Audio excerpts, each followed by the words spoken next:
I'm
Yeah! Welcome to another episode of ArtCo Drone Solutions. We've got a great show for you tonight. We are going to be talking about another brand of drones called EXO, which I believe they're working with Hubsan. And we'll be talking about a couple of their drones. The Blackhawk 2 and the Mini. We'll be talking about those, and we'll be talking about the earth-shattering shakeup in drone live streams. Who's moving and who's going away? So stay tuned and enjoy the show. Before I bring up our guests, evidently Bill doesn't know what a watch is, so I'm waiting for him to pop in the green room. I got some jokes for you. So let's have some humor, shall we? So hey, you know what? These things, they make great bookmarks, but don't take the backing off because they'll stick to the book and really screw up your book. Anyway, we're going to do food and drink. It all starts innocently, mixing chocolate and Rice Krispie. But before you know it, you're adding raisins and marshmallows. It's a rocky road. Ooh. Bill's like, all right. I burnt my Hawaiian pizza today. I should have put it on Aloha setting. Oh. I said to the waiter, have you got a game pie? He said, we certainly have, and it's fought its way out of the oven twice.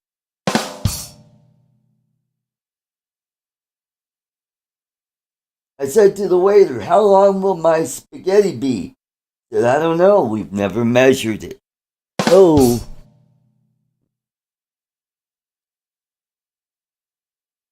Alcohol should be served in Capri Sun pouches. When you can no longer get the straw in the hole, you've had enough.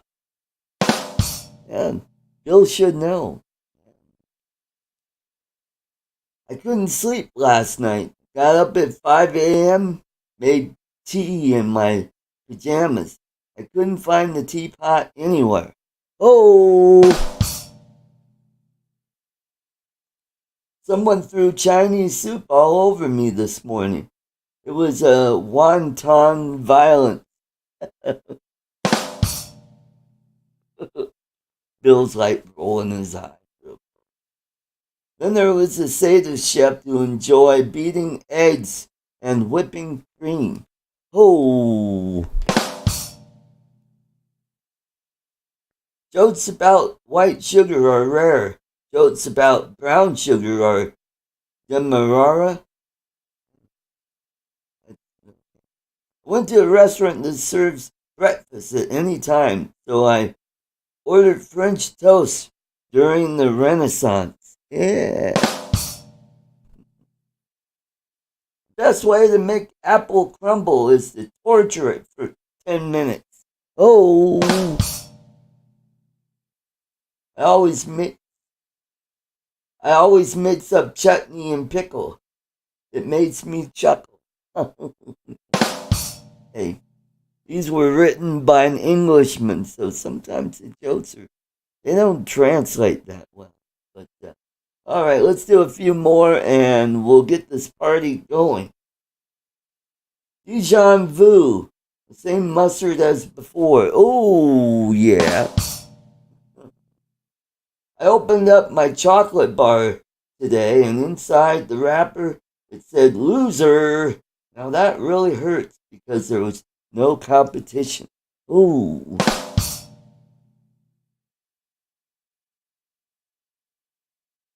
Okay, one more.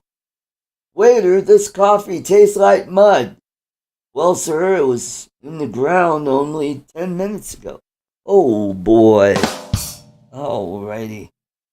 So, let's say hello to everybody because Bill has stepped away from his chair, so we will wait for him to get back. So let's say hello to everybody in the chat. We have Alan, oh no, that's Warren, Akira Show. Alan is drone views. And then we have Dominic, Northside Hawk Drones Tech. Jody, Drone Shots. Robert Glazer, known as Robert Glazer. Hey, that's the name of his channel. Okay. Chris Wedgeworth, also his channel name. Drone Views Media, that's Alan. Yes, we have, and then we have 107 Drones in the house. And John Flying Flynn Media. Johnny DRC. Wonder who that could be. Johnny, maybe. And we have Bill, Uncle Bill's Toys. Matt's from Matt's Air 420. Or 240 if you're a midget. I don't know. Charles Galuski, welcome in the house. Eric Lapinski, welcome, good to see you. Glenn Thunderbird 6, another Aussie in the house. Welcome. And I believe that it is it. So, alrighty, and it looks like Bill is entering the green room, finally taking a sweet ass time getting to the set. So, hey, let's get this party started. And maybe Bill's got a cold one ready so he could get lubricated, because, I hear alcohol may enhance your personality. But what if you're an asshole already? I don't know. But let's walk. This guy isn't an asshole. He's a fun guy. I spent almost a week with him down in Florida. He's a great guy, great driver. Let's welcome all the way from Port St. Lucie. It's Uncle Bill Romaine. Welcome. I was here before, and I heard you referencing me and implicating me as being, drinking, and then you bring it up again, and yeah, I know I suck, Max. And then it was a week. It wasn't 2 weeks you were here. Might have felt like a week or 2 weeks. Anyway, and I was listening to your jokes, and I already had. Because I'm off tomorrow, so why not? I already had a little cocktail here, and I also have iced tea, so just temperance, So, and then I listened to your jokes, and I decided I better just get ready, for more, So I brought the whole bottle out. You got the Jim Beam honey. Yeah, but Never tried that. You're making me feel like I need to be inebriated to be entertaining. Well, usually you are. What? That's just wrong. That's wrong. Well, anyway, thank you for inviting me in, Art, and hope everybody had a nice show. Take her easy. Bum. So who do we got? Did you say hi to everybody? We've got some new people. We've got Lawrence Novice Quads in the chat. We've got, who else? Any new other people said hi to me? Hi, Robert. Hi, Charles. Mr. Stay Drunk, another Aussie. Welcome. Northside Hawk Drone Tech, Akira Show. Anybody I didn't say hi to? I'm sorry. I was in the other room getting prepared for Art's, jokes. So that I can understand them. Drone Views Media. Jody, I said hello to him. Okay, Johnny D, how you doing? John, Flying Finn. God, you got all kinds of people in here. We've got Maddie. Maddie's Drone World. Welcome. Have we met? Yeah, Maddie, why don't you come in? I saw you over. You know what? I'll send him a link. Sure. Okay, let's Matt. I sent Tater a link, and maybe he may show up a little later. Who? Tater, Mark Roger. Hmm.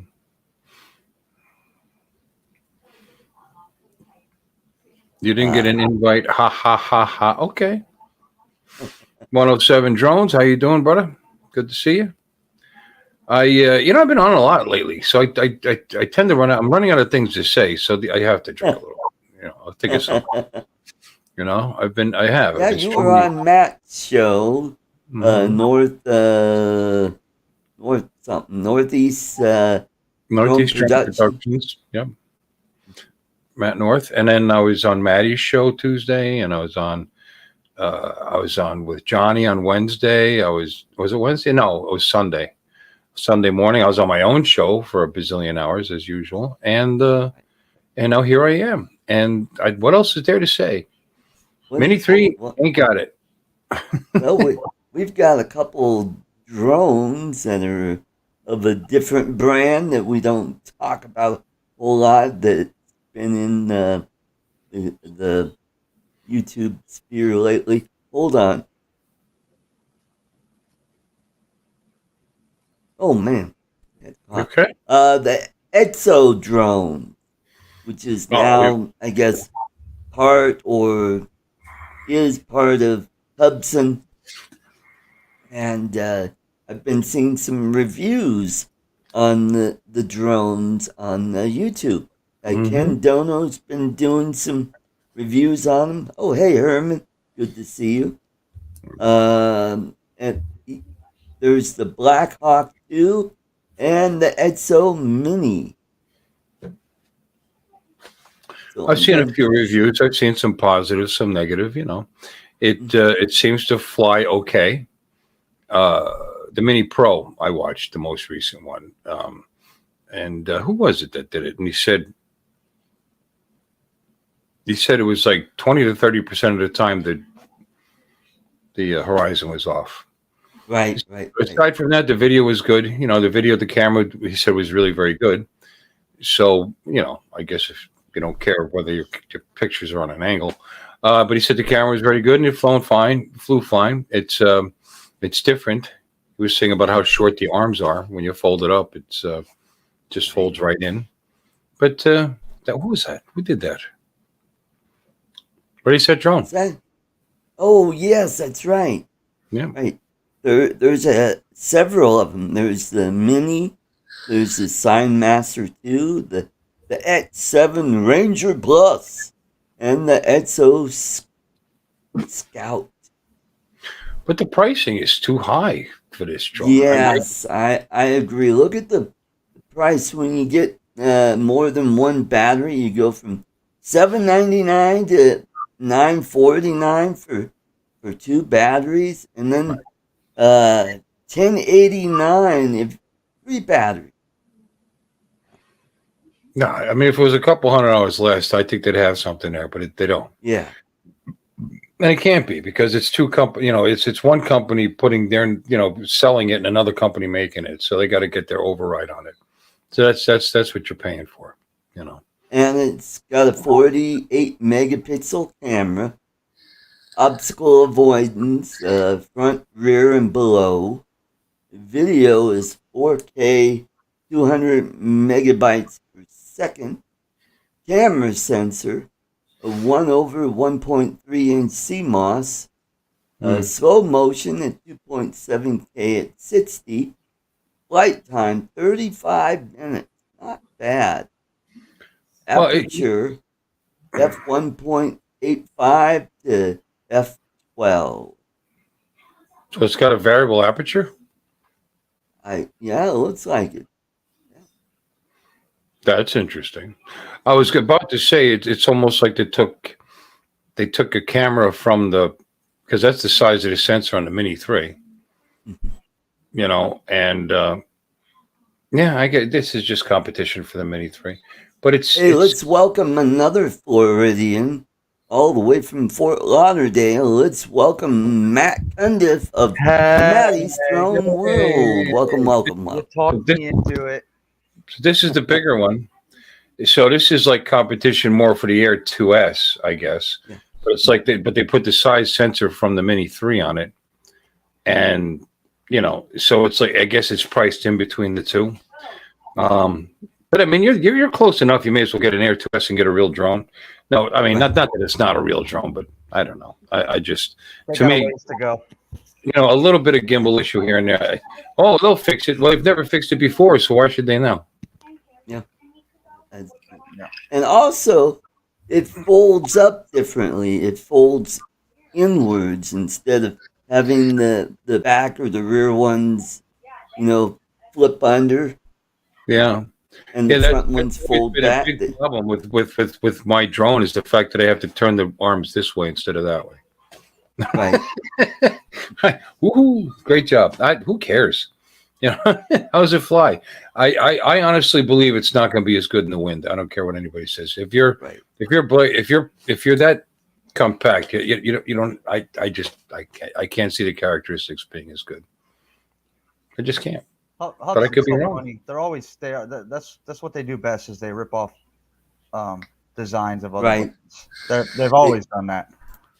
Yep. Well, you're right, and you're right, but I mean the other side of it is that's what a foldable drone looks like. No matter who makes it, it's like you could say that a Toyota Yaris is ripping off a Corvette because they both have four wheels and fenders and a steering wheel. You know what I mean? See, like you look at the Blackhawk 2 Pro. Get out, Gracie. Get out. Get off my ass. And it looks just like a Mavic Air, original Mavic Air. And then the EXO Mini looks like a Mini 2. Right. But I would like to see them come up with something different, like DJI did with the Mini 3, totally changing the design. Froggy. I don't know. Yeah. Froggy, if you look at the spec. The camera is 12 megapixel, no obstacle avoidance. Wow. Yep. Video is 4K. Don't they have an EXO Plus or Pro, a Mini Pro or something like that? Yeah. I think there is. Oh yes. Yeah, and that's got the obstacle avoidance and all that other. They got this here that says Meet EXO Mini. And it's funny too because about 3 weeks ago, Hubsan came out with the Hubsan Mini. No obstacle avoidance, 1/1.3 inch sensor. So all they're doing is 1/2.6 inch CMOS, and flight time 45 minutes, and aperture of f2.2 to f12, and and that's for $499. And if you go to the Pro, let's see, what does that say? Okay, so that has a 48 megapixel camera with three-way obstacle avoidance front, rear, and below, with a 4K camera at 200 megabytes or megabits. I don't know. But tomato. It's pretty much similar to the Blackhawk in spec. Yep. Did you guys watch Dono's show where he interviewed Charlie, the CEO? Yes, I did. Pretty smart kid. Yep. Yeah, I would love to be in that position. CEO of a company that could become, bigger than they want it. I don't think they'll ever catch DJI, but they could sure try. I don't think I just think they're just going to have a hard time shaking the toy drone market feel and look and especially with the price. It's too expensive. Reputation and because not enough people are going to buy them to be able to say, this is really the thing. But they need more. They should have gotten more investors so they could have purchased more at once and maybe broke even on the first few thousand or something, or 10,000 or whatever to really get it out there. And I don't know. They need some kind of loss leader, Now the Mini Pro, the price is $649, and it has internal storage of 64 gigabytes. And if you want the 128, it's another $70. But look at the price for the batteries. You're going up $100 each battery. 100 or 150? think it's $100 for the Mini, and it's $149 for the Blackhawk 2 Pro. Right. Mm-hmm. Alrighty. It's it's just a rebranded Xeno Mini. Yep. All it is. Right. Mm-hmm. Although they say they have the firmwares might be a little different. It's still gonna fly like one. Right. Hi, Bob Casey. How you doing, buddy? Hey, Bob. Casey, good. And Charles, hat maker. Keep on making those hats. I'll tell you what, with pricing, where does the line split between the toy market and the good market, I guess you could say? I mean, shit, everything's getting expensive now. So what is it? Well, it used to be. I used to think 300. Now it's probably 400. I guess it's going up and up and up. But at 400 you can get a Mini SC and just have a better drone. So I don't know. More reliable. Yep. Better customer service. Yep. All around. Although it's funny, they say with the combos of those EXO drones, you get a free Part 107 study course valued at $200. The question is, what study course is that? I'm curious. And why is the value so high? I don't know. Yeah. I mean, do you get a happy ending with it or something? I haven't. Yeah. I mean, every 107 site you go to now, by the time you check out, it's like $140 or something like that, $130. Yeah.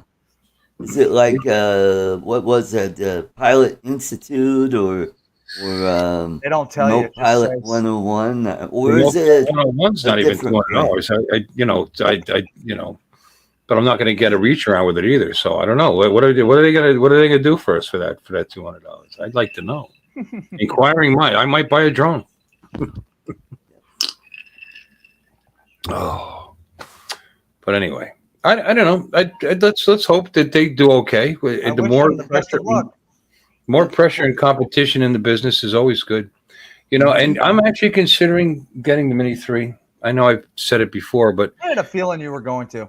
Well, it's an expensive month right now, so I'm just trying to watch my spending. But the thing is, I liked the sub 250 part of it. I was like, oh, who cares about that? We live in the United States. Well, what about when remote ID? Yeah, FRID comes in. I mean, it is. Are we not? We don't know for sure. But the way it stands now, we might not need it. With the sub 250 drones, and if that's the case, I like that idea. And there's actually respectable reviewers out there that are saying they actually like the video better off of the Mini 3 than they do off the Air 2S. Yeah, the video coming off of that little bastard is pretty good. Yeah, I mean, I guess it's subjective or objective, whatever you call it. But since the Air 2S is softer, there's a sharper. But I don't know. They said they seem to like it better. Well, if it's that close, I'd like to know how well it does it. There's not a lot of nighttime video. I have been looking lately, but are anybody flying at night to see how it does at night? There's a few out that do some nighttime shots. Dono did a few night times. DM and BMAC did too. Yeah. I mean, I'm not going to live and die on that because I very rarely do that. But I would be interested because they're saying to get the video that you want is to be able to control. You need to buy filters because that's the first thing I would do. Buy a nice filter set to go with it. Because in flying daylight, and I can especially imagine what it'd be like for us down here in Florida with how strong the sun is down here. I run filters on the Air 2S, let alone this thing, and which is not a problem. I'll just keep the damn filter. At least I'll probably keep a 64 on it all the time. But then, how does it do at night? 4th of July is coming up. Yep. Time to put the drone up. Maybe we'll get some nice video. You sell your Mini 2 and you're halfway there. Yep. Well, we won't be getting any fireworks here in Colorado. Thinking about it. A lot of dry spout. Yeah, it's very dry, and a lot of communities have canceled all their shows. I've half considered selling the Air 2S. Actually, if it's so good. If the video is as good as the Air 2S and the flying characteristics are good, and it's almost, I doubt it, but almost as good in windy conditions, because that's the big one too. Is the confidence that you can get it back. then maybe just go with one drone. I don't think we have a problem with. I mean, if it's the winds are way up there, like 40, 50 mile an hour, we're not flying anyways. But from what I've seen, the Mini 3 handles it. Well, shit, look how windy it was when you put your Mini 2 up at the first Florida meetup. Yeah, I know. Did really well. And it did well. It did really well. And sometimes, as you all know, especially down here in flat ass Florida, you get up high and the wind surprises you. Yep. It's not even it's barely, it doesn't seem very windy down here. And you can't rely on that app to give you accurate. I hate that app. It doesn't never you get up 150, 200 feet up, and all of a sudden you notice that your drone's like this to keep the, so you're like, ooh, how'd that happen? Doesn't even feel windy. So, you never know, especially living close to the ocean like we do. Yeah. So I think whatever you fly the Air 2S in right now, I think the Mini 3 can handle for what we do on a daily basis down here. I think so. And I think the video, just watching, I don't own one, but watching the videos, like Charles said something in the chat, is that he can't tell the difference with many of them. The only difference I can tell camera-wise is Autel and DJI because of their color science. Other than that, the DJI cameras, they all look good to me. Yeah. They just do. With my little Mini, I just love that. It's that's so the best 2.7 video on the market is that Mini. Yep. That Mini shoots unbelievable video. Yep, I'm waiting for the Mini 2 to pop up on the police auction website. Hey, the man sitting right next to you might sell you one. You want a Mini 2? There you go. Look at that. No, it's not a bad idea. I mean, because if I have the Mini 3, what do I need the Mini 2? Yeah, and then the Mini 2 helps you recoup some of the money for spending. Unless I'm flying in a situation where I'm pretty sure I'm going to wreck the drone, then I would probably put the Mini 2 up before. Yeah. Or not probably, or possibly at least. I don't put it up when I know I'm going to break it. But no, I like my Mini 2. It's a good little drone. Mm-hmm. We'll see. Maybe should I order one right now? I would say yes, because you're going to end up doing it anyways.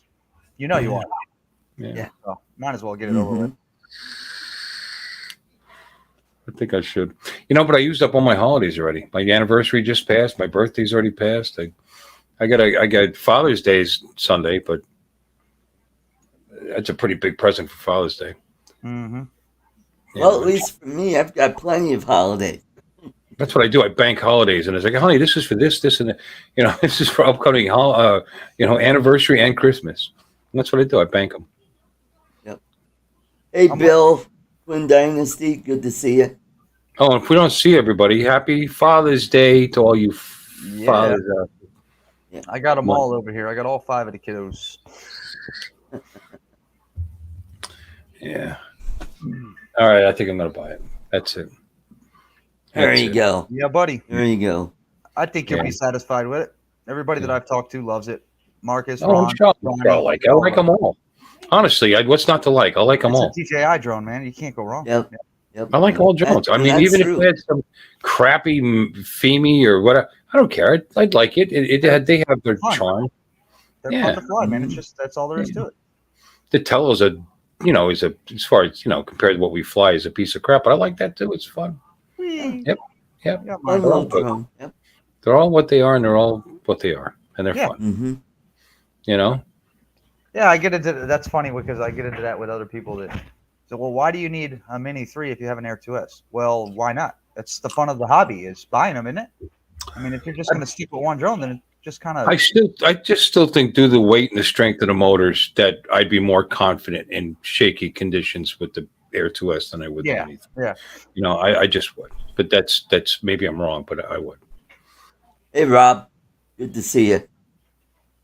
Yeah, Rob, I wouldn't say it's fully unreliable. It'll give you an idea, but they're not always right. That's just like the Weather Channel.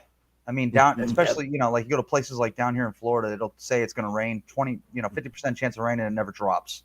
Well, it might be right, but it changes quickly. Yes, it might have been 20 miles an hour, 200 feet up, a half an hour ago, 25 minutes ago, and then you go up there and it's 42. You just don't know.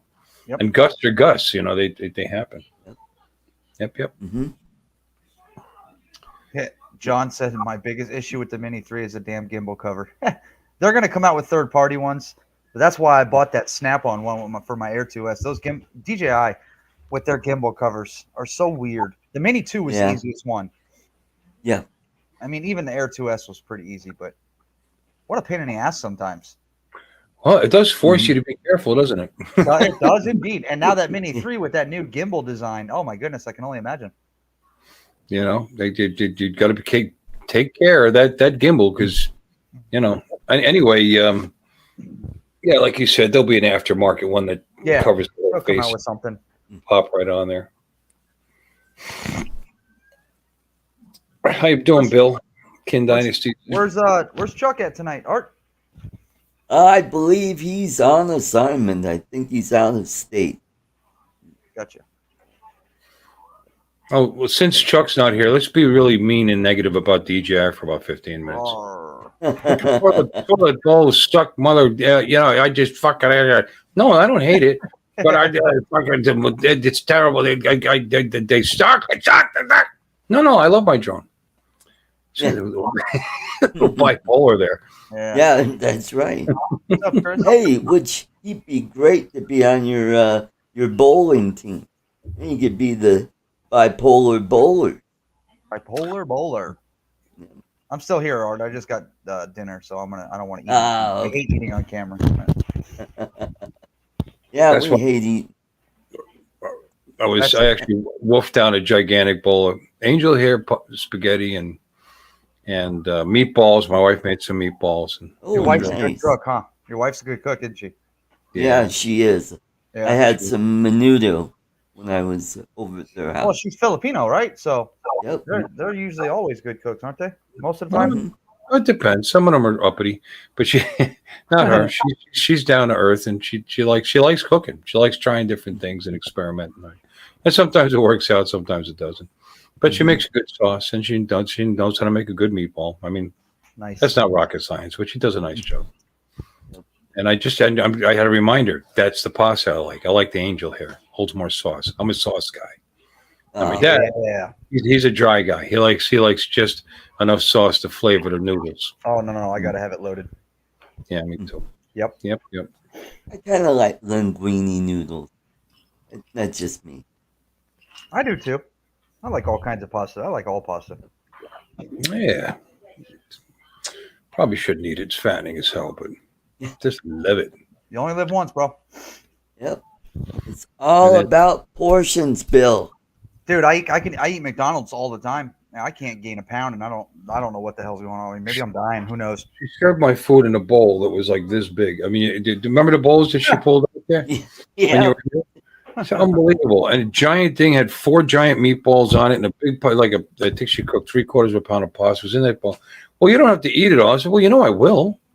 I mean, that's how I was raised. That's a sin. You don't leave that food. What about the starving people in China? I said, well, get their own fucking noodles. They got plenty of noodles over there. But anyway, there's a little left over. She's looking ahead. She's looking out for the will. If you saw it, you would think we had a couple people coming over. If you saw the bowl of pasta she sent me, she served me. Mm-hmm. But there was a little left over for later, for when I get off. I actually stopped eating just to come in here and be abused by you at the beginning of the show.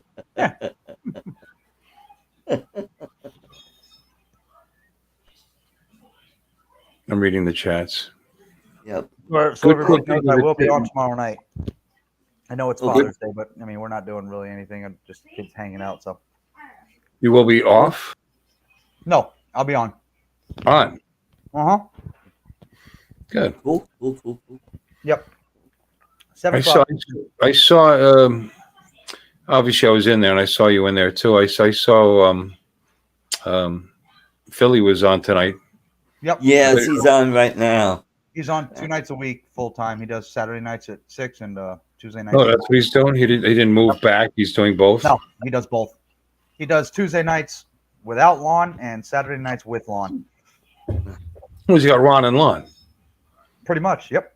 Yeah. I don't know if he's going to keep Ron or not, but he did this week. He had him on, but I don't know if he's going to keep him on there. I think he'd like to. I would think so. Yeah. Oh, he was very excited to have him back. The Beatles got back together. Oh, That's what Ron's awesome. Ron's awesome, man. Yeah, very nice man. Mm-hmm. Yeah, but you know what? He doesn't give away toffee like I do. Exactly. Look at that. Nobody gives away toffee like you do. Nobody. Yeah, that's right. That's right. I'm the king of toffee. It's the I've toffee got a good dispenser. supply. Yep. It's Mhm. delicious toffee. I liked it. Did you bring that up And- because you wanted to start putting it in the chats or no? No, we've got another 20 minutes before we do that. But our latest winner, last week's winner, was Trevor, and he won a box of mini turtles because that was the cheapest thing I could find at the store last week. But this week they're back to the regular box that I normally ship out, so we're good there. Cheapest thing you could find in the store. Just spare no expense. Were you in the seconds and expired aisle? No, it's right next to the cash register. Perfect. Mhm. Day old raisin bread, ladies and gentlemen. Here being given. I like a good raisin bread. You like raisin bread, Art? Toasted raisin bread with some melted butter. What? You don't like that? Oh. I'm not a raisin fan. But you know what I do like? I like salted raisin. Those are good. Sounds good. Hi, Jim. Jim Beauchart, come on in. He's in the chat. What's We've happening, got clown? SK Lifty D's. Welcome, Send him a welcome. And then we have Bill from EXO Drones. Hey, Bill. SK welcome, Lip welcome. Ladies. Ooh, I've never heard that. I've never seen that channel before. I What's haven't that? either. I just went to it and it said this channel does not exist. Okay. Oh, What channel are you talking about? SK Lip- Lifty D's. Yeah. I SK. go to channel and it says it doesn't exist. Huh. Tell me if that happens to you. That's weird. And It- and then we have Dustin's in One Vision Aerial, and then we have Dustin, you're on the board. Leonard JSK Enterprise. Hey, Lifty, are you aware that you don't exist? Right? Oh, so it happened. So it is accurate then. I thought I was losing my mind there. No, I just looked. You're it. Yep. Weird. SK Lifty D's.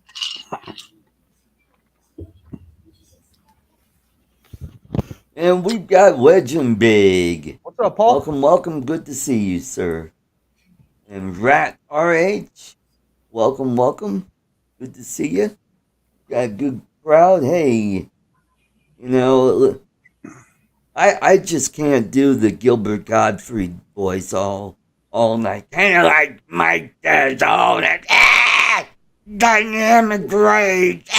That was a nice shot. Absolutely painful. Yes, it was. Good thing you can't see my face. Absolutely you know, I'm not going to comment, Maddie. Ass. Not the first time I've thought that. Mike's a good guy. Love his show. He's a character. Wedgie, join me. Can I call you Wedgie? There we go. See, like I said, I'm prepared. What do you got? The There Jim Beam you honey? go. This is Jim Beam honey, Nice. and see, I was trying to cut back because, like I said, I'm streaming too much, and I only drink when I You only pretty stream much. when you drink. Oh yeah, or drink when I stream when I drink. I been streaming too much. Well, I've you'll been be streaming a little later in the bathroom.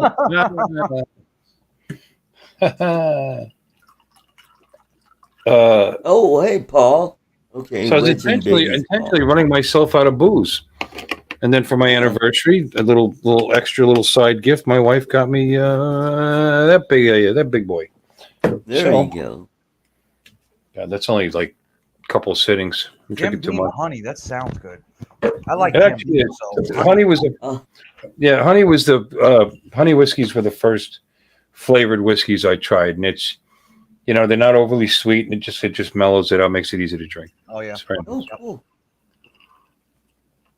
Hmm. Yeah, that sounds tasty. I did because I got it from you. No, my niece's husband had the screwball. That's where I first tried it. I thought, oh, peanut butter. When I tried it, I go, Pretty damn ooh, good though, that's isn't it? pretty smooth, and it's got a nice peanutty taste. That's the only stuff I like drinking straight. Same thing here. We got it in at the bar at work, and I was like, "What the hell, peanut butter whiskey?" Because traditionalist here drinking my bourbon, and I was like, "Well, let's try it." They say it's good, and man, was I surprised at how tasty it was. It's like candy almost. I mean, it's not that sweet, but it's just tasty. The problem with these things is like flavored cigarettes. I mean, you drink too much. You just enjoy it too much. Mm-hmm. There was something to be said for buying rot gut, man. You'll drink less. You need that little okay, just a little reminder that there's booze in there, but not these things. They go down smooth and easy. I drink, So Bill's joining us in the stream in the bathroom thing. Goes, I drink more now so that I stream in the bathroom later. Yeah. But as you get older, that's not always a good thing. Mm-hmm. I'm starting to notice Welcome to ArtCo Drones and Alcohol. I find myself getting up a few times in the middle of the night. That never used to happen. Uh-oh. I wish it was 2 times. That sounds awesome. Pissing me off now because I never used to have to get up. Pissing him off. Yeah. No, I get. Well, drink less towards the end of the night. That'll help. Yeah. Mm-hmm. And that's my mistake too. I'll sit there watching YouTube videos as I'm laying in bed drinking iced tea. So that might have something to do with it. Yep. Yep. Mm-hmm. Plus I stream. And if I stream, I drink. So, Hey, well, I like Crypto Man. Hey, Crypto Man, welcome to the show. Oh, and don't forget, you are welcome to give me a super chat if you like to throw a few bucks my way. It really helps with the show, and it helps with the postage when I send out the toffee, especially when I go to Australia. You pay for that toffee on every week that you give out, don't you, Art? Yes, I buy it every week. You're a good man. Yep. You're a good man. Mm-hmm. Better than me. Yep. You agreed? Thank you. You weren't supposed to agree to that. Are you on a job hunt or what, man? Yes, I am. Got a couple. I can't find anything. I can, but interview on Monday and another one on Tuesday. I gotta have something that pays worth of shit. Like I can't take a minimum. Yeah. Unfortunately, honestly, in my head, I'm worth more. Yep. Because of my work ethic, I'd rather get something, make money that I'm worth, being paid. Mm-hmm. But I'm trying to stay out of the elevator trade and go in a different direction. So we'll see. Right. Well, and you have a skill that's marketable. You're a welder, so you ought to be able to find something fairly quickly. Yep. Mm-hmm. Yep. And YouTube has helped me out, earn a little extra money and more of that delayed cashier or the cash register. Phil, you're a trip. I like how you said that. Oh, Mr. Bill, thank you very much. Ready? Thank you. Let's get that train rolling. I just see a caboose. You said I'm welcome to do it. So as long as I'm welcome to do it, there it is. Yeah. Thanks for giving us the authorization. The okay.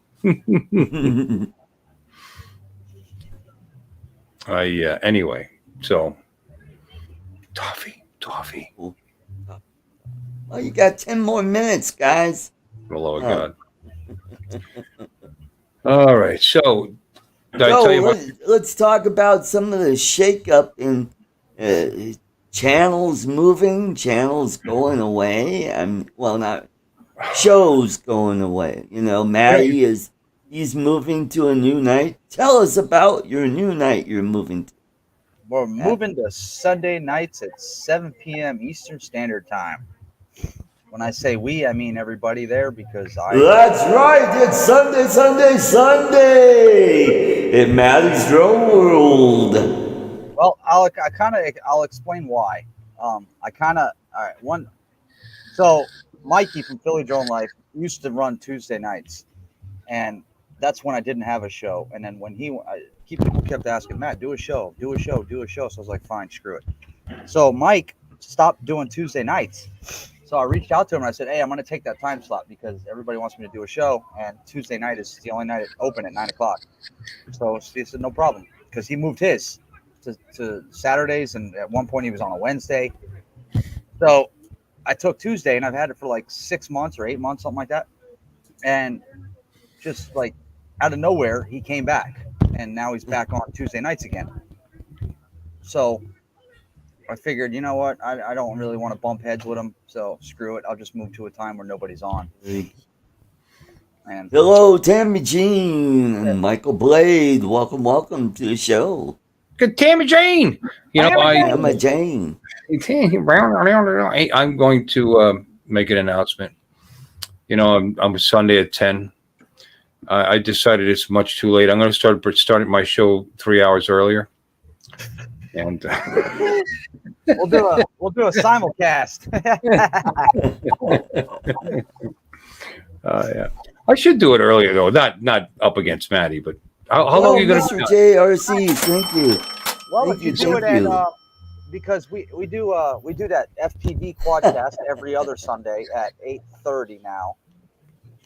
So, I mean, if you go at maybe a half an hour earlier at 9:30. Might work. I'm only going to stay on for like an hour. I don't want to go too long, especially on like this Sunday, like tomorrow. Oh, actually, they canceled. I think. Oh, wait a minute. I'm going to be on a half hour earlier on Sunday. What? Yeah. Huh? Or do it at like 9 o'clock. Then you'll get the spillover from the FPV Quadcast guys over to your show. There you go. Well, every Sunday I'm on Laura's channel. I'm kind of a co-host there for the trivia thing in the afternoon. 2 o'clock, right? So 2 or 3. Our time, or 1, something like that. Afternoon, sometime. She changes it a little bit here and there. It's been 2 o'clock, yeah. But it's like a little break in between. Sometimes I don't get it. We go long, Yeah, and then and then you got them guys, coming on. So yep, yeah. What time? That's why I chose 7, because sometimes they'll go a little long, and they usually go around 6:30, 6:30. Well, Mikey's going on what time on Tuesday? 9 o'clock. 9 o'clock? That late? 9 p.m. Yeah. I'm going up against him. Do it. That's it. That's it. That's it. That dynamic range. Look at that dynamic range. Me and his sister's ass is going to go in there. And stupid ass. What's his name? No.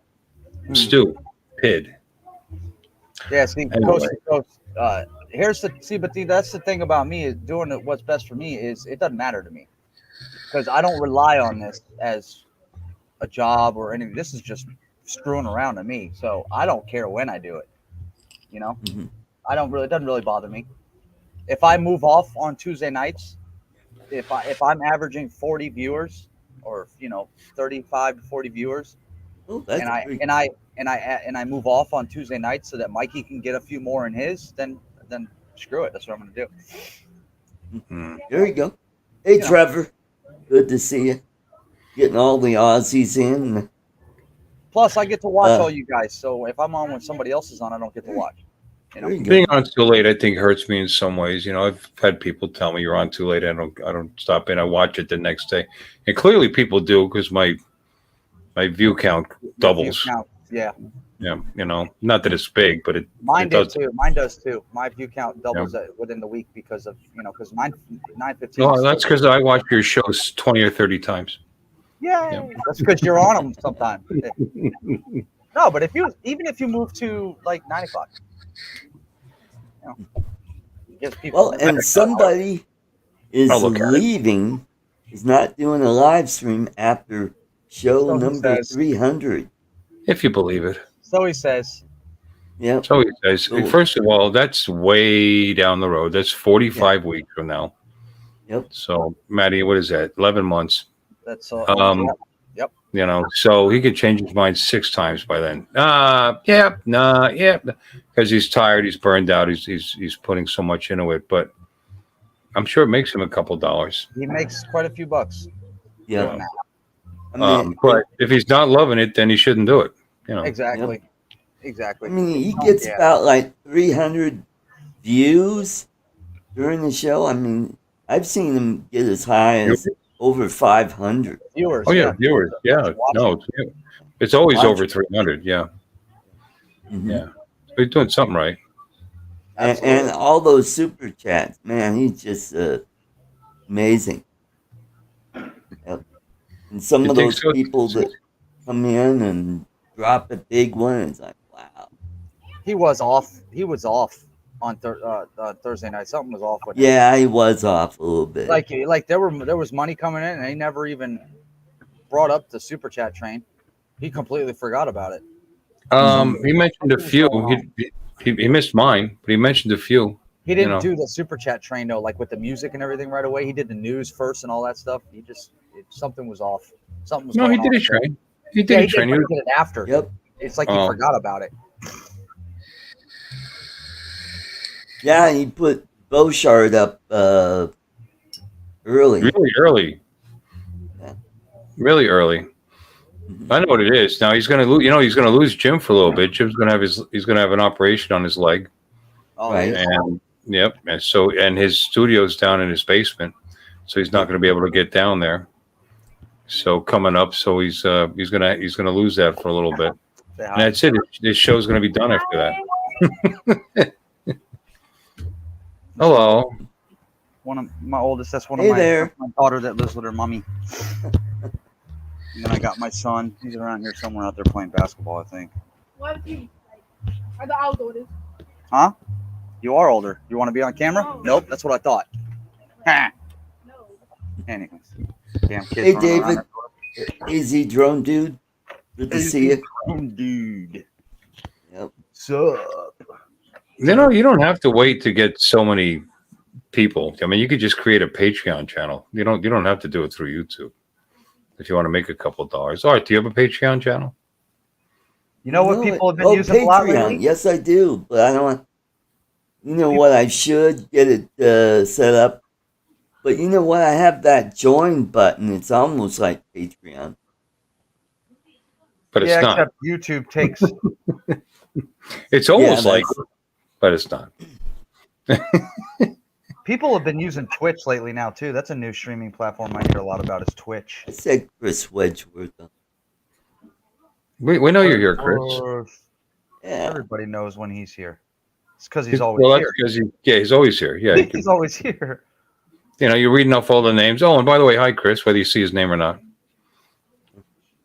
Crypto Man said, "I want to post plants, but that's YouTube death instantly." Dude, that's the thing, man. I don't You could care. be like Justin and have your Just thinking the 3D same printer thing. going. Yeah, I was on Matt's show the other day, and I came on, and my camera was pointing at this. Oh yeah, I saw that because Here's my appliance. Let's watch it. Uh-huh. I think for 8 hours. I think next they're going to put a toaster oven on. You know, There you toast, go. toast up a couple bagels. Mhm.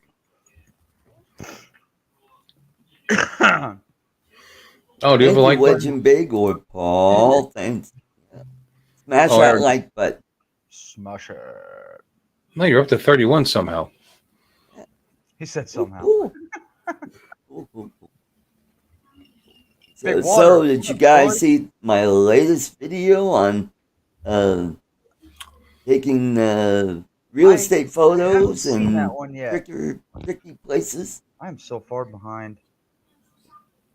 Alrighty, folks, it's that time. It is time for Toffee giveaway. Hashtag Toffee, right? Yep, hashtag Toffee. Put that in the chat. You're going to give out away the toffee now? Is that what you're saying? Yep. I want to be clear now. Don't. Let's be clear. Toffee, right? Toffee. So, okay. So hashtag TOFFEE. Hashtag Yep. T, not capital T, small T. Does capital T work? You know what? Does that work? No. That's I don't know either. But Not Look, TA. we're seeing all the lurkers. All the lurkers are coming out. I love it. I love giveaways. Trevor, you can't enter. You already, well, unless you want to give it to somebody if you are the winner this week. You won last week. Yeah, Trevor, you won last week. Yeah. Look at these guys. Tofu. Scott Nadeau. Good Scotty. to see you. No, not tofu, Dustin. Toffee. Scott Nadeau. I love that name. That's like Joe Fotileo, which I thought it was his real name. That's not really his real name, is it? No, his last name's Leone. Oh, photo. And it's not Tootsie either. Somebody put Tootsie. Hashtag Tootsie. Yeah. I mean, his name's not Joe. No, Is his Bill, name it's not hashtag ganja. No, that won't work. Or, no, not hashtag FJB. Or Vegemite coffee. Sativa. Or coffee. It's tech coffee. All right, ladies and gentlemen, let's go ahead and let's go do a drawing, shall we? Is this it? STIFF. There. Stiffy. Stiffy! A word that eludes you older men. All righty, let's go ahead and start. Ooh, 22 entries. Welcome. My back is usually pretty stiff. My legs. Oh, that's what she said. Oh. Let's draw. Burn. Matty Strong World. I'll take some more Toffee. More Toffee. Bob Casey. Bob Casey Ariels, you are the winner. Congratulations. Everybody's favorite Ariel, Bob Casey. Bob Casey, I do have your address, and I will get that out to you. AKA shortly, probably tomorrow morning. Why do you have Bob's address? What's going on? He's been a previous winner a long time ago. Oh. Hey, Art. You know, I have a huge spreadsheet that has everybody's address. I have everybody's I've sticker got on about my 100 yard. addresses. What the hell, Art? Don't you have stickers? Yes, I do. That'll be in a half hour. Well, what the? I need you to send me one. Oh, Bill, see, that's Bill's- bullshit. I quit. What? Look at my sticker board. It's getting huge, man. I'm running out of room, bro. Well, Art, you know, Johnny will have some of my stickers on his next show. He'll have some of mine too, because I just sent him a whole stack full. A whole Huge stack and full. sticky. If anybody wants stickers, I got stickers. I got stickers. I got stickers. Art, Maddie, do you like stickers? I like stick. Oh, don't do it. Don't do it. Yes, I like stickers. Yes, I do. You started that. Stickers. Oh, it's painful. I got to turn the volume down a little bit. I don't have stickers yet. I have to make stickers. And Dustin made me threw together a what do you call it for me? Help me out. I'm drinking. A logo. New logo. Yeah, logo. It was a little gay pride-ish for me. Not that I have anything against those folks, because I don't. I love them. I love everybody. Yep. You know, but it was too many colors. Like a rainbow. Okay. Like a rainbow. So I'm going to look at that and figure it out. I'm going to finally do a logo and take my channel seriously. Okay. What do you think, ladies and gentlemen? And I'm going to Uncle create a Bill's Uncle Bill's Toys. I think you ought to have 2 size C batteries. as Or your maybe logo. like 2 white vans and like a bag of Skittles in the center. how about an ice cream cone? Ice cream cone will work too. As long as Yeah. there's a white van in the picture, you're good. Yeah, there you Sliding door. go. Make sure there's a sliding door on the side. Stranger danger. And make sure you have one of these so you can take your credit cards on your phone and have it sent There to you go. your bank. I got one of those. Cool. Just got in the mail this week. Robert I- Glazier, send me your I address. had a square D. I don't know what I did with it. Never used it. Send me your address, man. Robert, I know I've got Not him on. square D. Whatever that little. Yeah, Square, and I think they were with PayPal, but this one Right. is Ingenico or Ingencia. I got this from my bank. That's from a Nigerian bank, right? Yeah, that's right. That's what I thought. So I am going to start studying for my 107 now. Awesome. Oh, you Are got you? plenty Really? of time now. Yeah, really doing it. I have the You, time you, to do you and I have been saying that for about a year. yeah, about that, right? I'm telling you. But I'm And you ready. got plenty I'm ready of to pull the trigger. airports to go to take your test. Oh yeah, I got one right here by the house. So I'm good. There you go.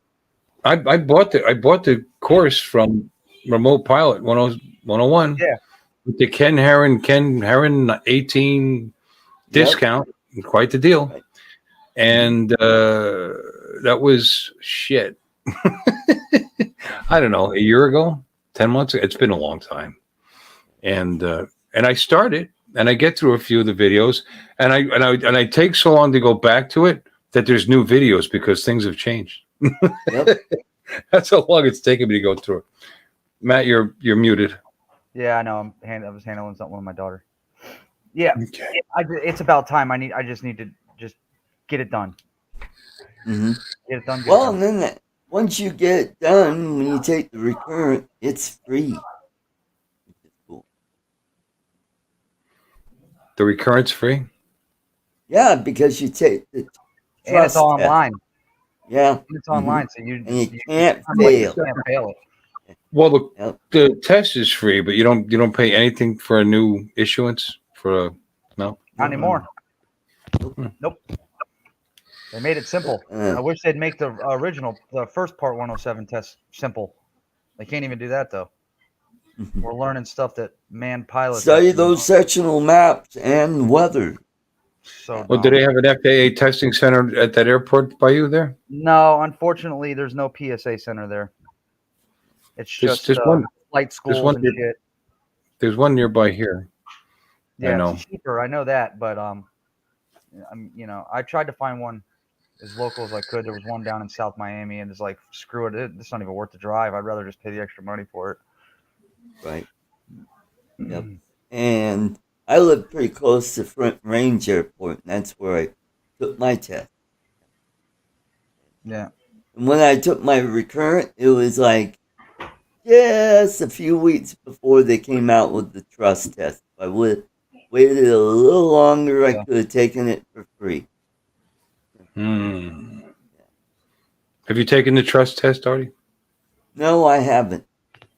You know you're supposed to, believe it or not. Haven't? Oh. Even though you got your 107, you're supposed to take it anyway. If you're gonna fly recreationally, yes. Yep. Huh. Art, Easy do you as hell. I fly? think it's a good little test though. Everybody. Do you fly? Do you fly recreationally? Mostly lately, yeah. But Yeah. you know, with my YouTube channel, that channel's monetized, so I am inference of a business. So Jim Stroney said Canadian test is 4 drone questions, 26 jet fighter questions. Well, it's just like now they've got questions on the test about remote ID. Remote ID is not even a thing yet. Why are we answering questions about remote ID when it's not even out yet? Doesn't make any sense. Whatever. I mean, weather. A drone operator needs to know weather. You go outside, it's raining. Don't fly. Done.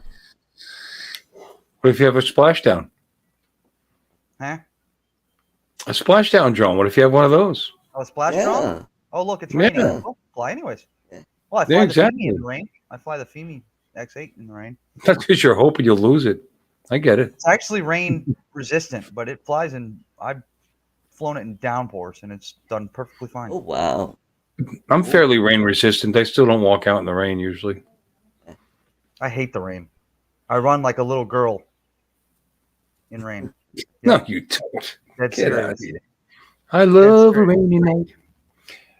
All right. Yeah, you know, in Florida, when it There's no rains, alcohol in this. it's not Sorry, go ahead. fiddly ass rain. It is like it dumps buckets Yep. when It it does. rains. Here in Denver, we've got a thing called Virga, where the air is so dry it looks like it's raining, but never reaches the ground because it That's evaporates. Where's that? Hell? Here Here in hell. Here, hell. here in Colorado. It's that dry?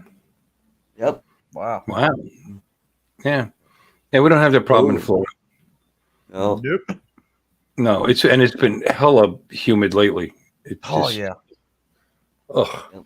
I mean, I thought it was so effing hot today, and it really wasn't temperature-wise, but it was just nasty. Get to the point. I'll put the goggles on my head, and I'll grab my radio, and I'll grab one of my FPV quads, and I'll walk out to go fly in the front, and I turn around and come right back in the house. Oh hell no! I mean, I took a little break just to get on the phone and see who was on YouTube because it was my first break all day long. I just sat on the bench outside for 10 minutes, Wet like a hog, right? oh, it was horrible. Yeah, it's bad. It made me realize, yes, our AC does work in the bowling center because you come back, it feels cold. When you left, people are complaining it's a little too warm in there. It's like get a life. It's 1 billion degrees out there. Warren, you have got a sick mind, my man. What do you do now? Splashdown is when you pinch a log and it splashes back on your taint. Ooh. Dude's got a sick mind. Splash up, I think. Yeah, it would be a splash up. That's splash up. Yep. Rat RH, thanks for the sub, bro. And for us older guys, it usually hits you in the nutsack. Just to be clear, it doesn't take much either because it's that close to the water. Well, I'm just saying, Oh shit. right, Art? Yeah. Thought so. It's kind of like having a mini bidet going. That's my favorite thing in the world is that bidet. Bidets. Bidet. Oh, you don't tabo? What? That's what they do in the Philippines. They have it's like a cup, and they pour it down their backside. A what? Yeah, A Tabo. Puerto Rican guy I used Yeah. to work with, my buddy Pito. He used to he used to splash water on his hand with a water bottle and smack it at his ass. That's how it used. I swear to God, I'm dead serious. Water bottle. He'd walk in the bathroom with a water bottle. Manual bidet. Dude, sick puppy. A manual bidet It's Amy system. Jane in the chat. She's got that face like, what the hell is going on right now? Oh, I just, I was going to say something stupid and racist like Manuel the Bidet because it probably his nickname. Why would you do it like that? Why would you just wet the toilet tissue, put a little soap on it? Hell if I know. Dude was that's- dirty. Okay, it says here, tabo, traditional hygiene tool primarily for cleansing, bathing, and cleansing the floor of the bathroom in the Philippines, Indonesia, East Timor, Malaysia, and Brunei. Tabo is it's like a dipper or a pitcher where you scoop up some water from the pail and wash your backside. Is this the pail that you were already dumping in, or? No. Oh, okay. Just checking. I don't recall anybody asking you what that thing was, but. Hey, Keith, a Jeep, a drone, and an old man. Welcome to the show. Good to see you. Tell You're us right. what's going on with the battleship Texas. I hear the floating dry dock has finally arrived, and they're preparing to move the ship. Did you see Chris Hope? Hi, Chris Hope. How you doing, brother? Hey, Chris Hope. Hey. Yes, it did. Good to Very see you, fast. Chris. Hopefully he could join us in the chat. He ain't gonna Send join him this a shit link. show. That's insulting. Shit show. Hey, we all share certain things in common that we can discuss as friends. Maddie, I consider you a friend. Art, you're right. I consider you guys friends, and many of the people in the chat, most of the people, almost some, I'm not sure who they are, but most of the people in the chat, I consider them friends. So we can have these kinds of discussions. I mean, that's what this is all about, right? I mean, that's why my show's on at 10 o'clock on Sunday night, because, when else are you going to talk about squirting water up your ass? But I'm just saying that as friends, you can have these conversations. Now, if you want to be a real serious drone channel, we could rehash the same information over and over and over and over, and then give opinions on the same information over and over and over. And I'll tell you, generally, I don't see people just when they guess stuff, when there's new products coming out and they get it wrong, you typically don't see them come up and some do, but come up and say, I was wrong. That's not what it was at all. And this is what it really is. And I suck, and I'm canceling my YouTube, my YouTube channel right now. But anyway, there are too many boring drone channels. Yes, there are. That's the hard part about running a channel, a live stream, is how where's that borderline between boring as shit and keeping people interested. And I personally struggle with that, trying to keep the conversation to a point where people are actually freaking engaged. Well, see, a lot of people are shy to come in here, and I don't know why. Because I mean, I just look at this as like a phone conversation with a bunch of friends. Pretty much. I mean, I understand that I'm devastatingly handsome, and that's why I'm so, you're just making us all look like shit there, Bill. I'm just so out there with it. You know what I mean? I understand not everybody is fortunate as I am to have, all this going for him. But, we're just a bunch of friends shooting the shit and talking about our opinions. I mean, we should actually look in the chat and see if anybody's got anything more interesting to talk about. Nope. Not a thing. Hey, we're almost like Ken Dono's show. At least somebody's drinking during the show. True. We do give honest opinions about bidets and slapping water up your butt. I'll give an honest opinion about anything. I don't care what it is. YouTube fam, you are right, Tammy Jean. You are absolutely right. And speaking of people, nice people, what a doll. Yes. Very, very, very sweet person. And her husband's a nice guy. Yeah. Are they married? No. They're married, right? No? No. Nope. Okay. Well, her squeeze. Nice guy. Really nice guy. Cute too. And just would have never met them in a million years if it wasn't for this, Robert Glazier. Put it in an envelope right now, Bob. Yeah, he asked for stickers. Well, we're waiting for James to show up. Hopefully he's watching. He's probably scarfing down some waffles. Tammy, you're a doll. Anyway, Mr. JRCS, can I grow? Yes, I can grow a beard. John, what's up, buddy? You want evidence of that? I can show you the hair on my lower back. But yes, I can grow a beard. Yeah. What? I get it caught sometimes. But yeah, I can grow a beard. Why do you ask? It's gray. It looks like shit. Yep. Kind of like. I stopped growing it when I used to have that Burt Reynolds stripe thing going on where it was dark and then light and then dark and then light and dark. And it's like, that looks stupid. An ice water bidet sounds very refreshing. Okay.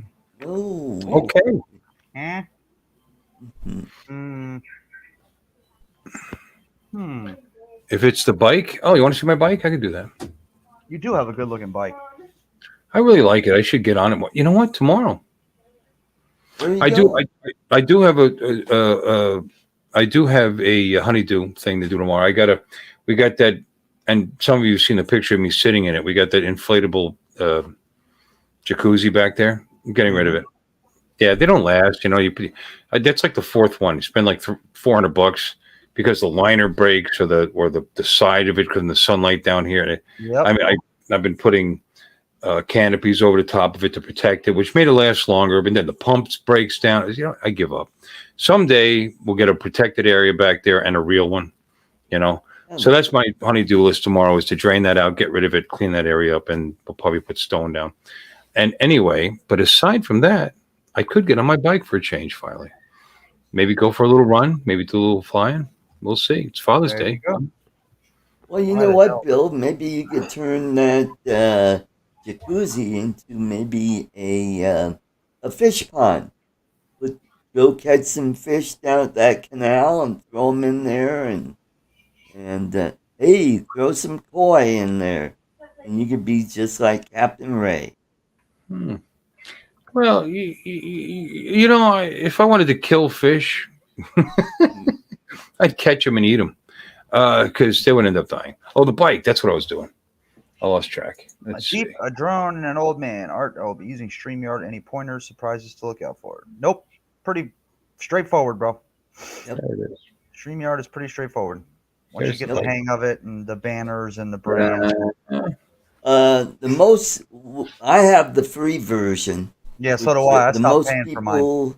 Most you can have is 6 people on, but if you get the paid version, then you can have up to 10 people, which I think is overkill. It's a cluster. It's a cluster shoot. Yeah. I had the paid version, and I would typically bring on 8, 9 people, and it just became hellish trying to get words in, and it was the only thing that you get that, like, instead of it saying StreamYard up in the top right corner, you can put your logo there.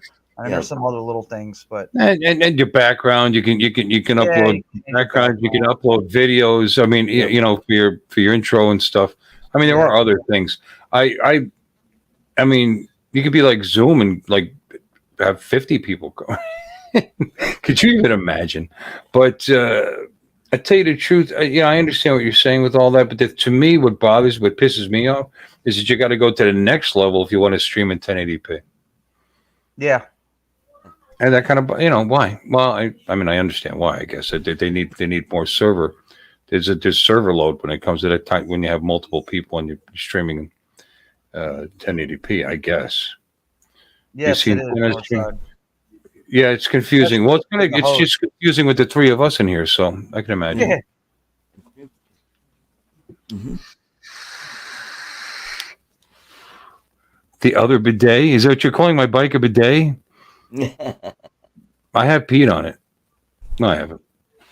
Well, at least you haven't fallen off on it like our illustrious president. He cannot What happened? Ride a flippin' bike. Biden fell off a bicycle today, and he was stopped.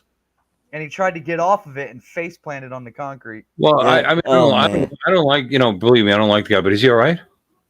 Yeah, he was okay.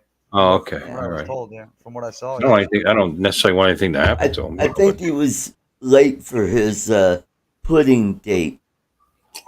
He rolled up to a group of supporters, and he stopped. And you know how you rest your nuts on he had one leg down, and it looked like he was going to get his other foot down. It got caught on the. Did he have one of those pedal covers that he had his foot in, and maybe it got hung up on that, and he just tried to flip one leg. He was trying to get off. He was standing on it, and then he went to go get off of it, and he just.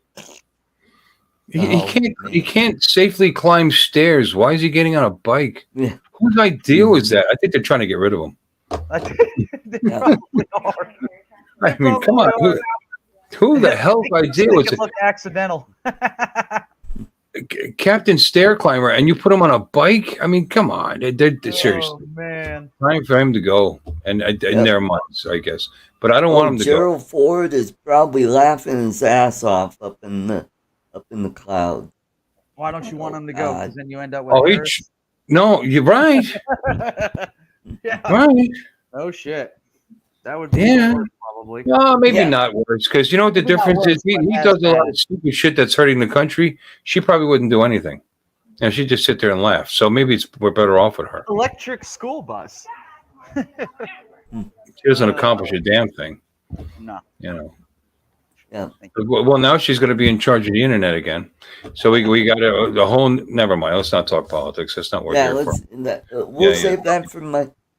I think you know what? I'll probably take a day off for Father's Day. pre-conservative gimp because it's Father's Day.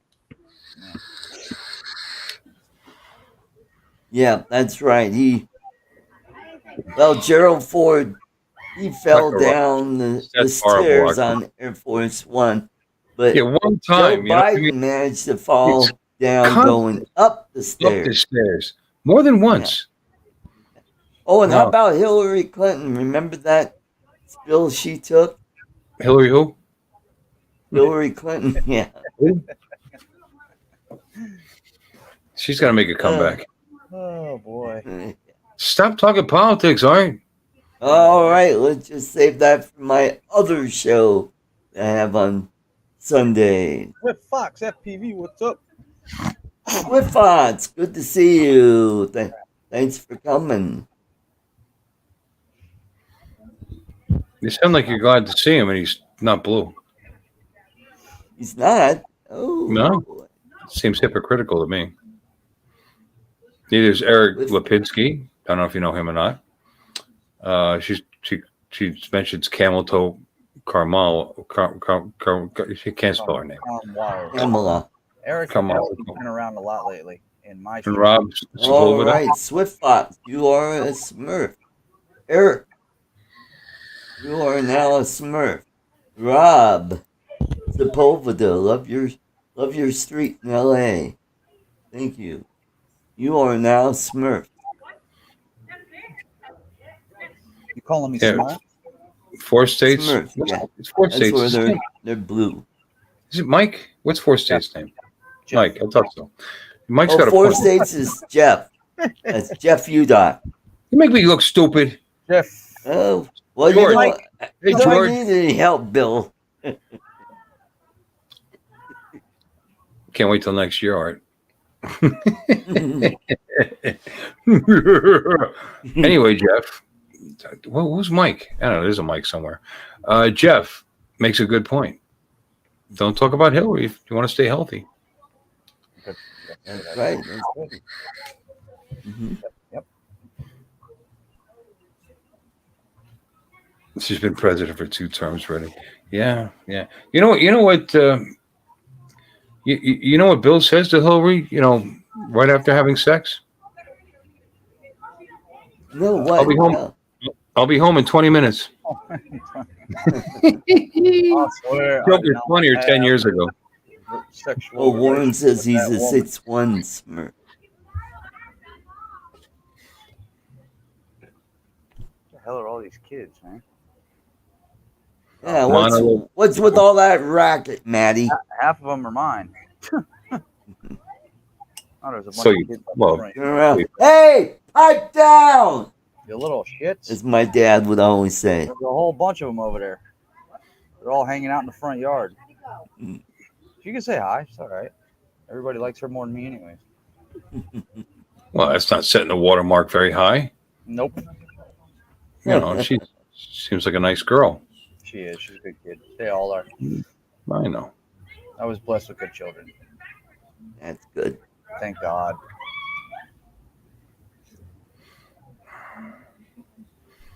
Yeah, I couldn't Ooh. scream and yell. Wasn't allowed. Rugrat infestation. Yeah. No, the sounds of happy children in the summertime. It's a wonderful thing. Gotta love it, man. Yeah. I'll tell you one thing right now. I'm happier than the pig and shit that they're out in the front yard playing with the neighborhood friends instead of in their bedrooms playing on freaking cell phone. Although, Matt, you realize I manage a bowling center and I spend all day long with hundreds Yes, of other you people's do. children School screaming, buses of kids. screaming and yelling with See, that's what I can't handle. I can't handle the entitled like, parents. screaming in the middle of a public location or something. Oh my! And with it's not even them as much as the entitled parents who think that their kids are the most important things in the room. I know, right? It My kid deserves a trophy. Yeah. I shouldn't complain. Very sweet people, most of them. Like some of them. Oh, Yep. and I love kids. I honestly love kids. And by the end of the day, that's what's sad. By the end of the day, I can't even listen to them. Nope. Why are you playing with It them? is time for sticker giveaway. Yay! I can win one, or you're gonna send me one anyways, mofo. No, I'm just kidding. Do you? I didn't. Do you? Type You have hashtag right, stickers in the chat, hashtag. and you'll be a winner of a ArtCo genuine ArtCo sticker. I'm telling you. I think This thing right here, Yep. my prized possession. Shit. No. Very professionally done. Very nice. No. Yep. I thought you were on here. I guess not. Yeah, you know, Bill from Coast to Coast Drones designed the logo. Yeah, it kind of And- looks like his drone therapy sticker. Kind of similar. Did a And great job.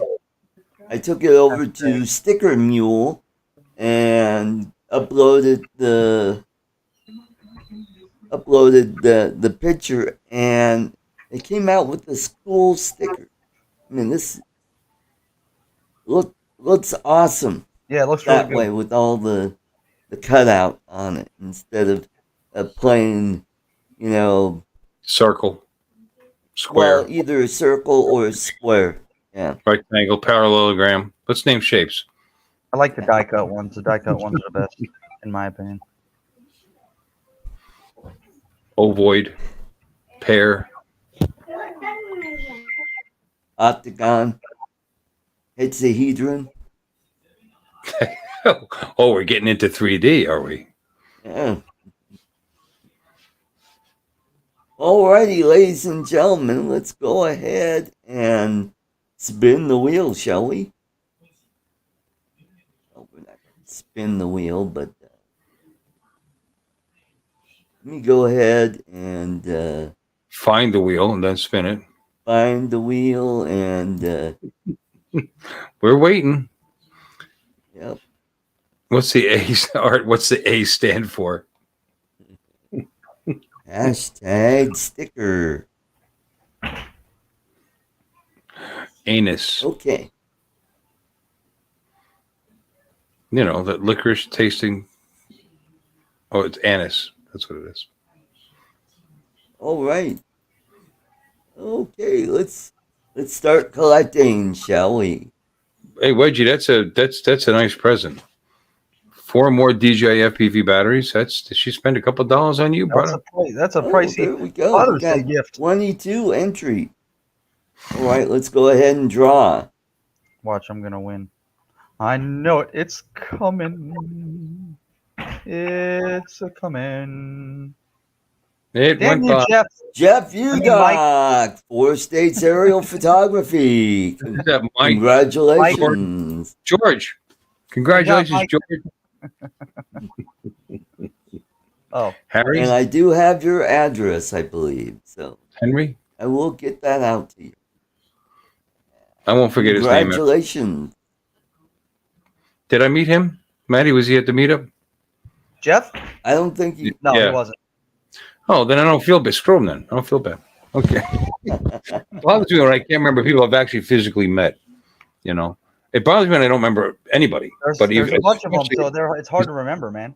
especially Yeah. the ones I've met physically, Mhm. you know, that have touched me somehow. I like to remember that. That's why your Uncle Bill's toy. JSK Enterprises. Hi, Leonard. He's in here. Hey, Leonard.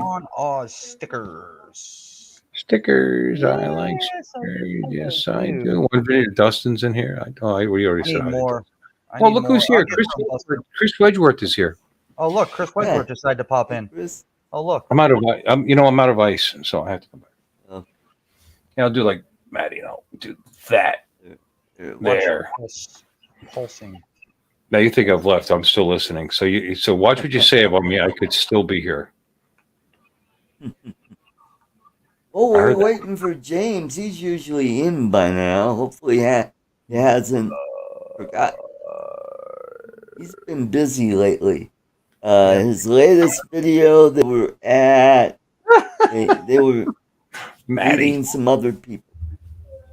What?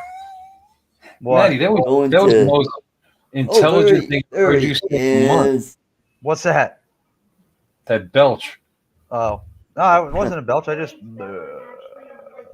Oh, I thought you were burping. Come on, James, No, get I your wasn't. butt in here.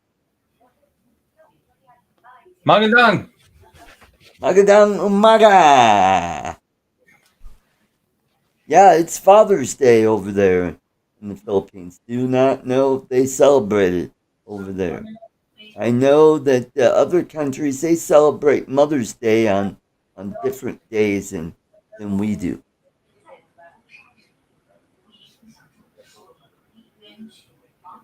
So, James, come on in. Tell us what flavor of waffles did you have?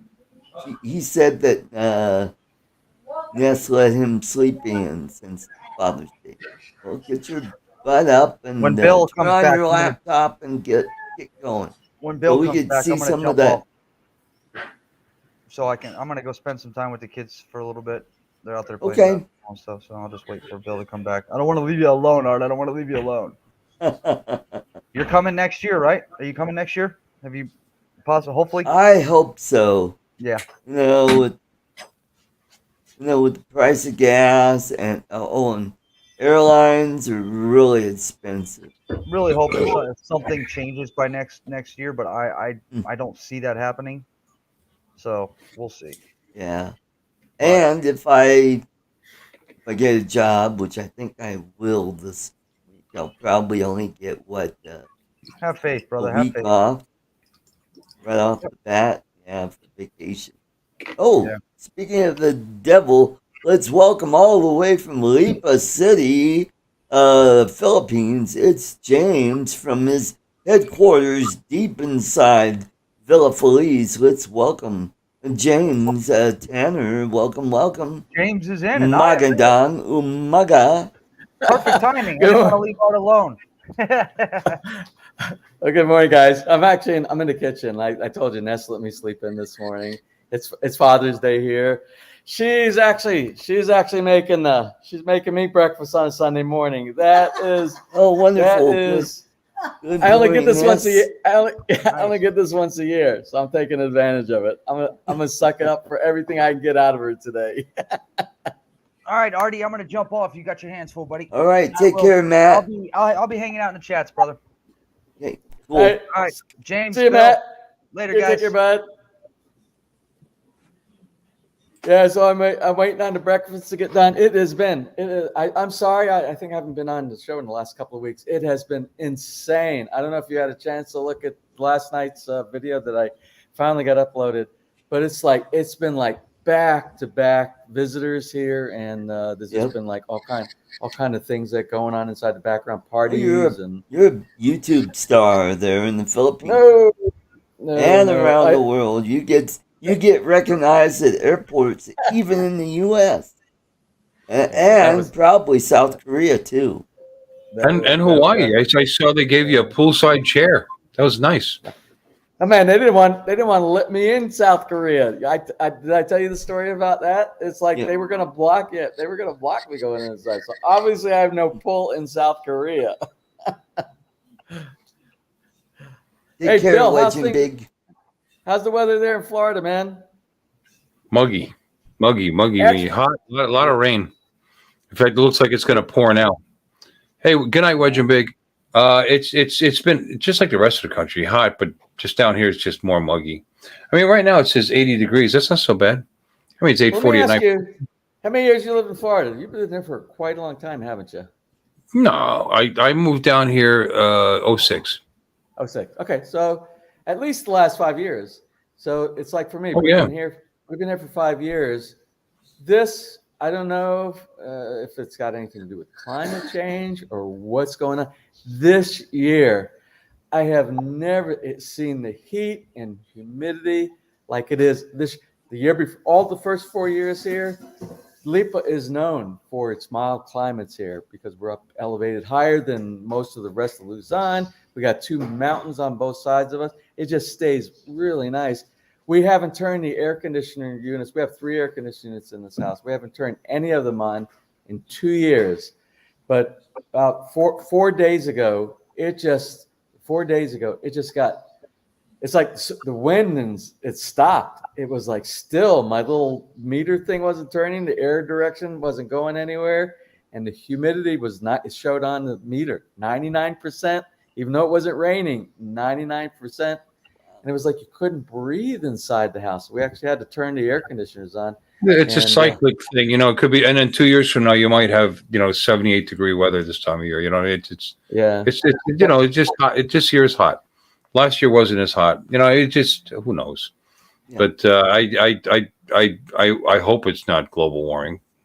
Yeah, well, I hope not either. But it's cyclic. I mean, you've got the currents that run every so many years. What are they called? El Nino and La Nina.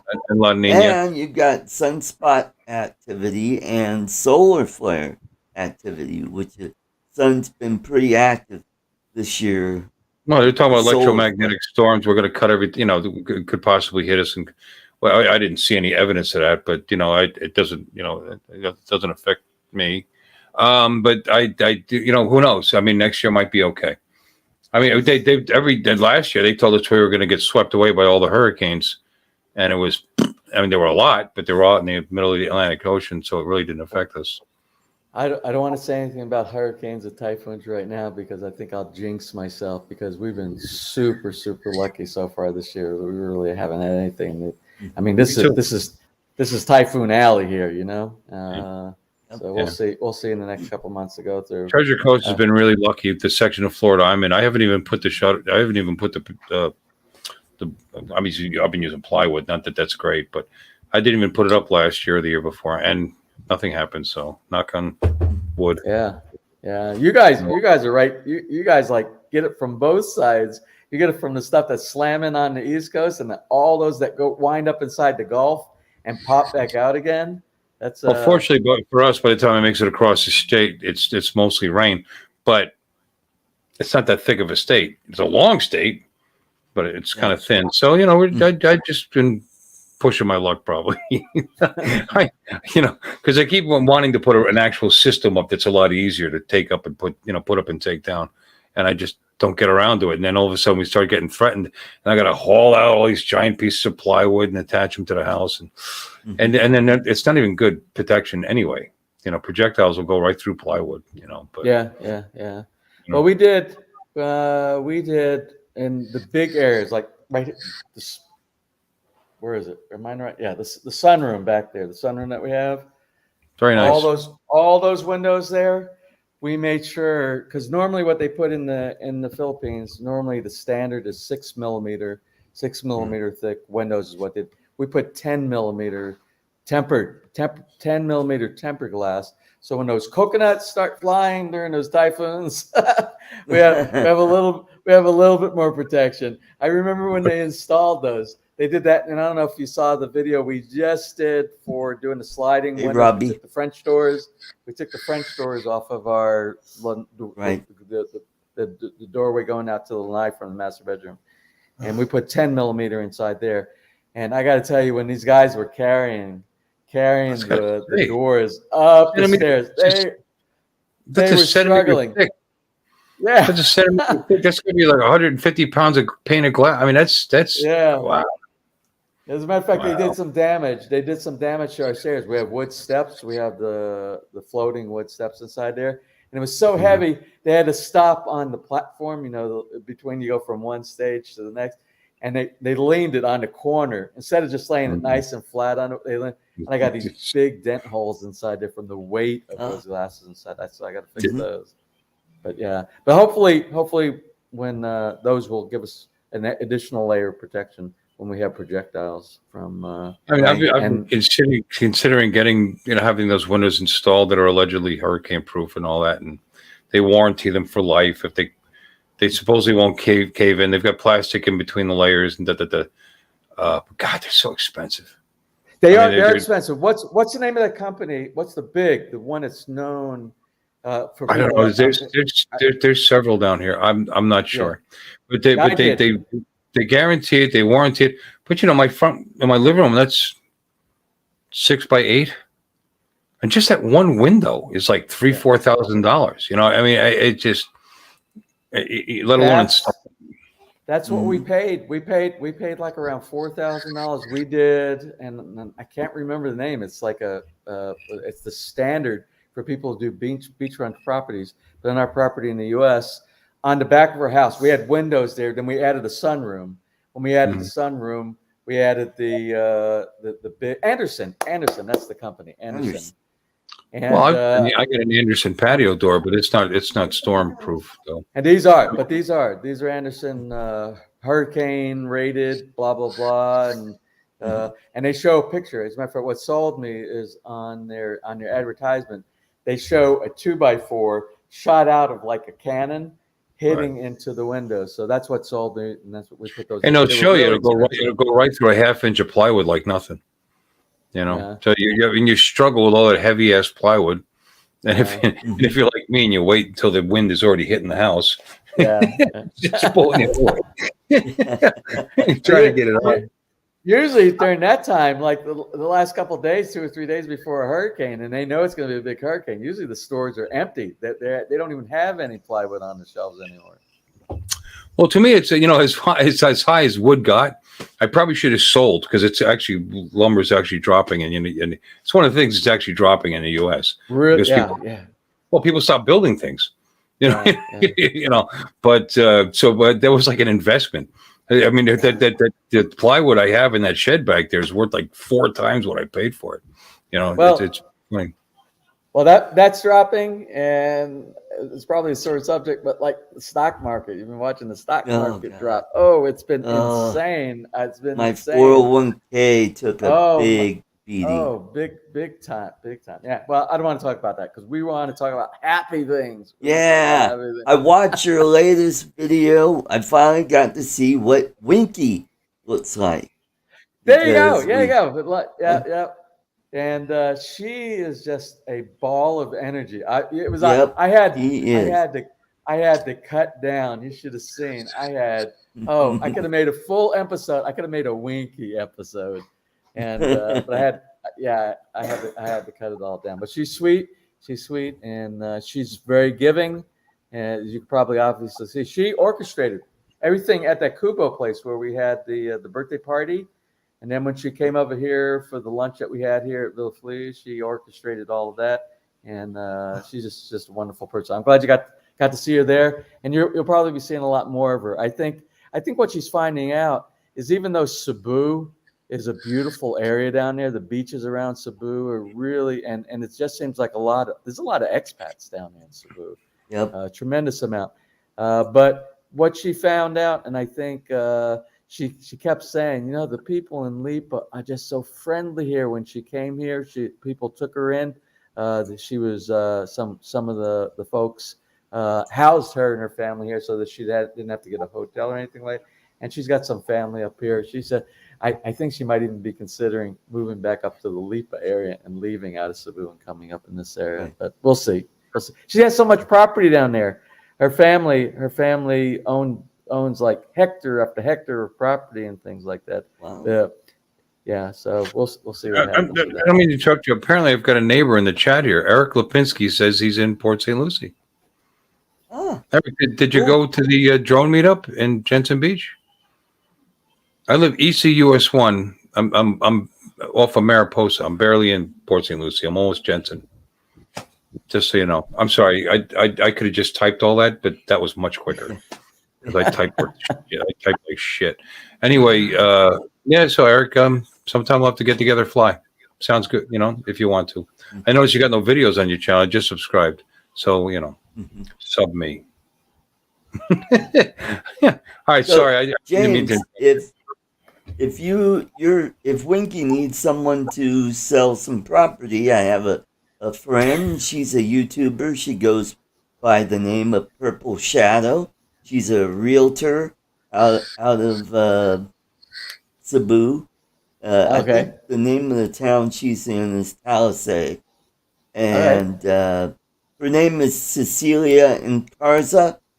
And it was her sister and brother-in-law. They had the Yuri and Bruce channel on where they did helpful information on K1 visas and fiance visas, but they just disappeared. I haven't seen them for By the way, Art. By the way, Art. Winky's looking for a significant other. I don't know. I don't know what your status is these days. But I think you already have a girlfriend over here. But for anybody that's she's actually looking. So hey, let's welcome all the way from Athens, Texas. It's the effervescent Chris Hope. Welcome. What's up, Art? Bill? James, Hey. how you doing? What's up? Howdy, brother. How you doing? Good. How are y'all? Good to see you always. We're doing good.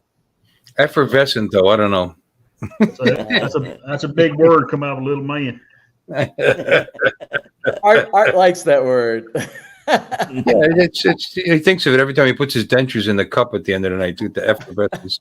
He cleans it up nice. You got Robbie from Taiwan is in the channel. You should send him a link. Thailand, not Taiwan. Taiwan, Thai something. Taiwan on. Starts with a T. Yeah. I know it's Thailand. Did I say Taiwan? I'm sorry. Goldberg, Iceberg. Taiwan on. You see, we had a visitor. We had a visitor the other day from Saipan. Did you see that? Yes, that's right. You got some T-shirts from Saipan. He sent us. I saw those. Over 2 T-shirts from over there. They're actually thinking about buying some property over here as well. I didn't know because according to him, Saipan is a U.S. territory. It's U.S. territory. Yes, it is. They're renting property over there. They've been over there for a really long time, and he showed me some pictures. It's absolutely gorgeous there. But he said there's restrictions for like American citizens about buying properties. It's really difficult for American citizens to buy property over there. So it's so difficult. He's actually thinking about retiring here in the Philippines instead of retiring in Saipan. Wonderful. So that's another topic right there. But I really didn't know that much about Saipan, but it's pretty small. just north of Guam, I guess. They have ferries. You can go from Saipan over to Guam, but they don't really have a lot. One of the things we were talking about the stock market and stuff like that going down, things like that, and price of things going up, blah blah blah. We got a really big project. I can't give it away now. I kind of mentioned it at the end of the last episode. Yes, we got but what I will say, it's something that's going to impact my bottom line over here, big time, really big time. So we'll bring that more up in one of the upcoming episodes. Awesome. We got about 2, maybe 3 more episodes on Gerardsville across the street over here. It is, you should see it. Yeah, because I went back and I looked at the last episode that I did over there, which was like just before we went to the US, just before. That was the last episode, I think. And then I compared it to where it is right now, and I'm like, wow, I really missed a lot of stuff. I've really got to do an update on this. Hey, let's welcome all the way from Thailand, not Taiwan. Let's welcome Robbie Gray. The same thing. What's up, Robbie? Can I make a mistake with that? We'll be talking about it next week. Hey, Robbie, what's going on, brother? Good to see you. What's up, Robbie? Yeah. They've got these buildings beside me that I just flew over and took some images, and they've got how some of the older houses and some of the houses, Bill, you'll know in Florida, when they put the brick on the house, they use those bricks that are decorative where you can see through them. Right. They put it on the outside wall of these big buildings next door, and there's some open windows. And I told my wife, I was like, damn, that's a nice building. They need to fix those windows and put windows in. She goes, no, they're open for a reason. I said, why? And she said, the marlins, I guess it's marlins, they fly in there and they lay nests and they make that bird's nest soup, those nests that they use for that. So I was out here flying. I was like, why the hell are all these birds after my drone? If they should know it's the door. So this morning, as long as I stay over like 100 foot, they don't screw with me. But if you're under 100, they're everywhere. So I don't know if you can see it. Let me unplug my power here, and it's a little bright outside. How close you are to the water. How nice. There's an old boat down here that I just circled that's there. But for some reason in this hotel, the damn door doesn't open. It opens like 6 inches, and that's it. And I asked my wife, I said, why? She goes, well, to keep people from jumping out and killing themselves. I was like, damn, I mean, this is a pretty decent hotel. But yeah, it's pretty bright here where I'm at. They do that. They do that here. They do that here. Hotels don't let you open the window up so people don't jump out the window. Well, I'll tell you, things are changing in this world. I mean, hell, when Well, we you was know, kids, we'd look to have a balcony. Too many people are tuning into Arnie's channel. You know, they got to worry about people jumping out the window. Yeah. But, Hitting depression. I don't understand. I've been to Thailand many times, and like every time I've been there, it's like super happiness. Why would anybody ever want to jump out a window in Thailand? Mm-hmm. Yeah, it's I've been to a couple places here that I really enjoyed. We used to live in this province that we're in now, and it's really nice because there's some other foreigners here, which means that I can get food that I like. It's not all hot Thai food. And then my wife went up in the government. She's a financial officer for the finance department. So they told her, when you take the test and you pass the test, we got to move you. Where do you want to go? And she asked me, and she goes, I want to get closer to Bangkok, to the airport. That way we can travel and stuff easier, because we have to take like 2 planes to get to the main city from here.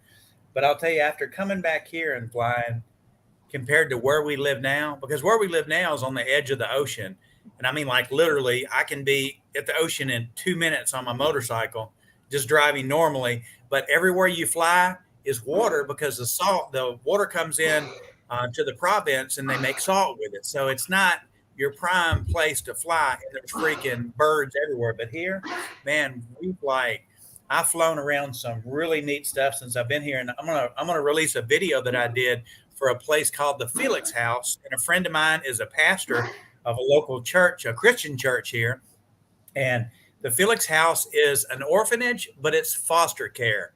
They don't actually adopt the children; it's foster. So they've got 10 homes in a private area that people have donated money to it. It's not federal funded. And they've got 10 to 12 kids at each home.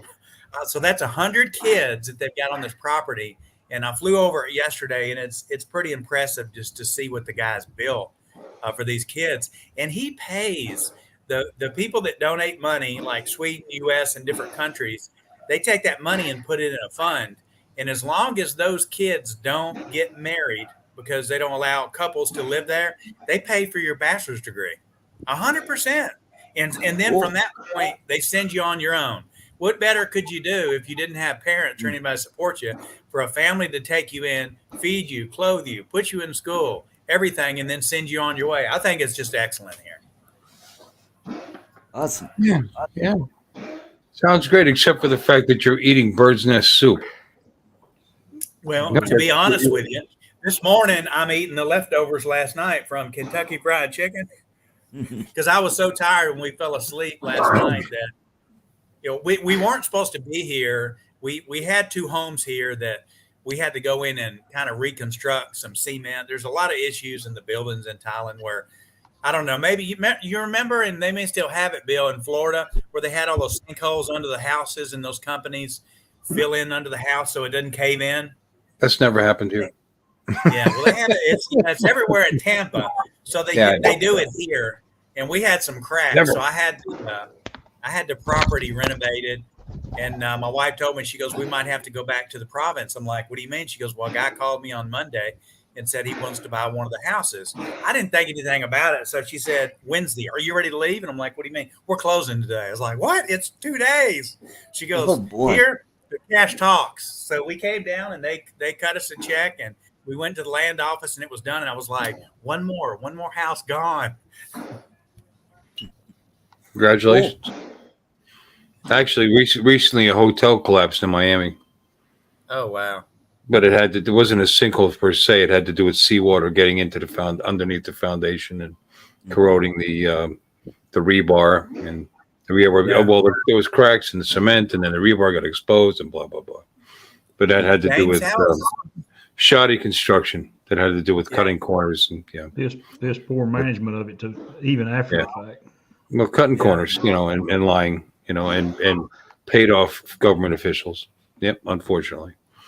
But anyway, James, how's the buildings in the Philippines as far as, because I've noticed here, in the US when they pour concrete for the houses, they do it with machines.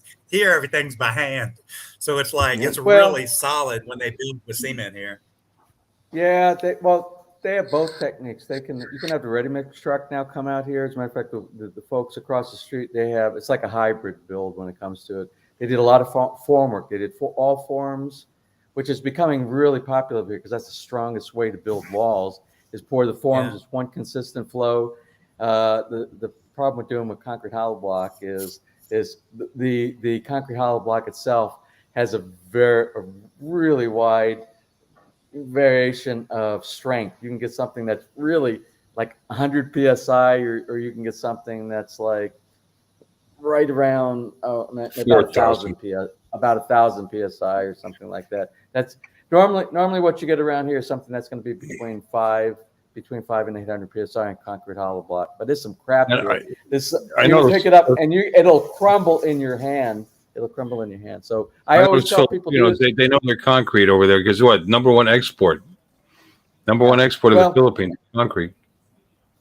Well, they have it's both, Robbie. They do both the concrete hollow block and the fill with the ready mix over here. So and it depends on your contractor and the laborers whether it's good or bad. You can watch some of them if you're doing with concrete hollow block. And you can watch them sometimes. And you watch they're real stingy with the fill that goes on the inside, and you'll know if you aren't around watching them do that, and you drill a hole in your wall to mount a picture, put a concrete anchor inside there, and you get all the way through. You go all the way through the wall. There's a big hollow void inside there. That's bad. I had the same issue when I lived in Costa Rica and built my house. I told my contractor, buy all the materials from this company. I have an account. That's all I said. And I didn't think about it. My friends were like, you better watch what they're buying. I'm like, why? It's my account. So all of a sudden, the guy from the place told me, he goes, why did you buy like 60 saw blades? I'm like, what do you mean? To cut the cement. I was like, is that too many? And they're like, hell yeah, you should have bought like 4. So I didn't say anything until they started really building the house. And then I started noticing extra supplies in there and stuff like that. And it was a guy that lived next door to me that was the contractor that was doing all the construction work. And so when I started, when we worked the deal was it's going to take this long to get done and cost this much to get done. This is what you'll pay each week. And then all of a sudden that 6 week turned into 8, turned into 12, turned into 14. And then my architect said, why the hell are they using so much rebar in this thing? And I said, is it too much? And he said, yeah, look at your material cost. So I asked the builder, I said, why so much rebar? It takes him more time. It's more work and it's more expense for me. So finally, I just, he was hitting me up every Friday, it's this much, is this much extra. So, and then I told him, I was like, look, dude, you're fired. You're out of here. I'll get someone else. We went to the beach that night and came back 2 days later. My friend called me. He's like, dude, your front doors are missing. All the doors on your house are gone. I'm like, what do you mean? He goes, they're gone. So what I did was I had a basement dug after they poured the foundation in the front of it. And there was an area to get up in the house. Someone crawled up in there and pulled the pins and stole like $7,000 worth of custom oak doors that I had made. Yeah. And I told I was furious. I just basically did like Bill was talking about with the plywood. I plywooded up all the doors and told my girlfriend at the time, screw it, we're going on vacation. I ain't dealing with this. We come back, take it all off, and I go in the house, and every damn piece of wire that was in the electrical receptacles, they had yanked out. There was nothing there. And I know it was the guy next door. And there, the way it works is when you have windows on the side of your house, you have to get approval from your neighbors to have those windows. And since he was the contractor, he goes, hey, if you want some windows on my side, we'll do it. Well, when I fired him, we told him, stay off the property. When we came back, he had gone in the house and filled the windows in. So, different countries, different rules. Well, but similar experiences, because I'll just share one thing with you over here. I live in a gated community here. It's like we have security, but even what's supposed to happen is when you have builders inside and you're building each day, when they go out, come in, there's supposed to be an inspection of the vehicles, that they're not walking away with your tools or with your building materials and stuff, especially going out the gate. It's supposed to be like that. But I lost $3,000 in building material.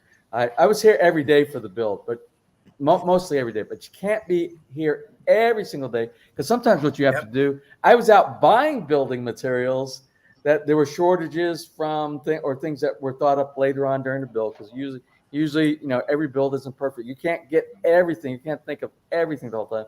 So what would happen was, when I would leave, while I was gone, the laborers here would stack up the back of the jeepney with a bunch of the building materials. What I found out was, and for the 3,000 that I lost, that was that one. I can't imagine the other one. I don't really know the other stuff that I might have lost. I know. But the 3,000 was PVC for the roofing that goes up underneath the eaves of the roofing.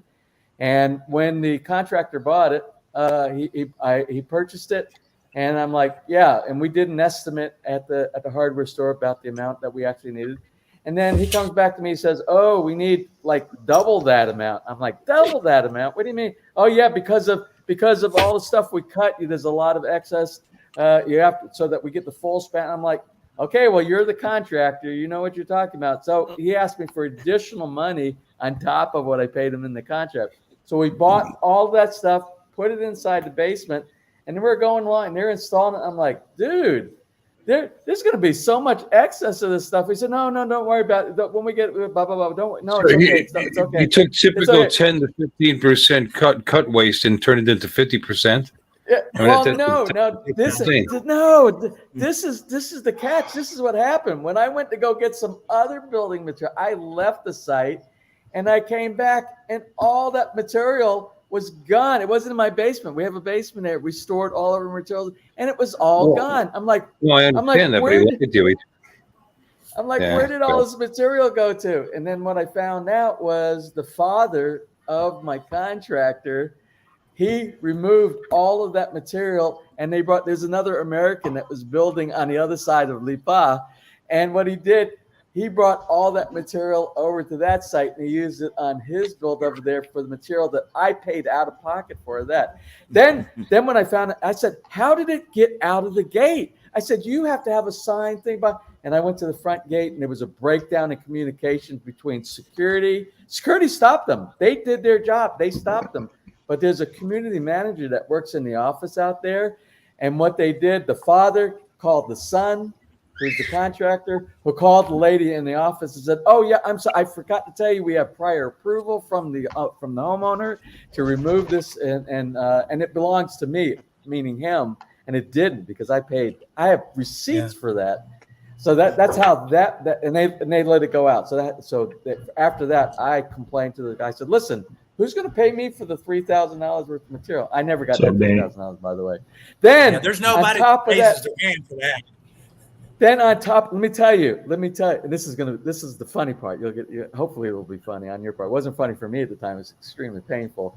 We did composite deck railing here. The stuff that's like wood and fiberglass and materials all together, so it doesn't rot. It doesn't rot, get termites or anything like that. So we put in our order for that. And then the contractor did the same thing with that.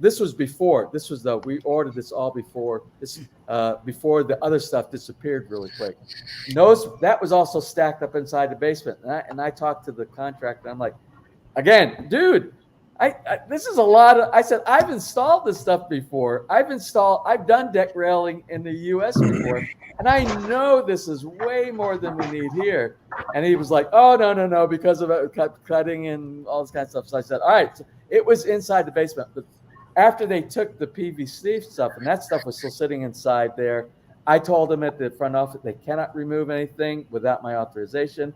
I come on one day, I start seeing them.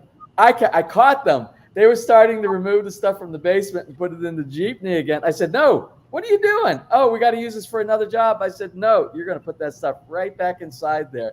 Yeah. So that guy, he was one of my subscribers. that lived on the other side of Lipo, this guy was building for him also. He called me up on the telephone. He said, "I am so angry at your contractor." He said, he said, "I requested we have the exact same deck railing that you have at your house over there."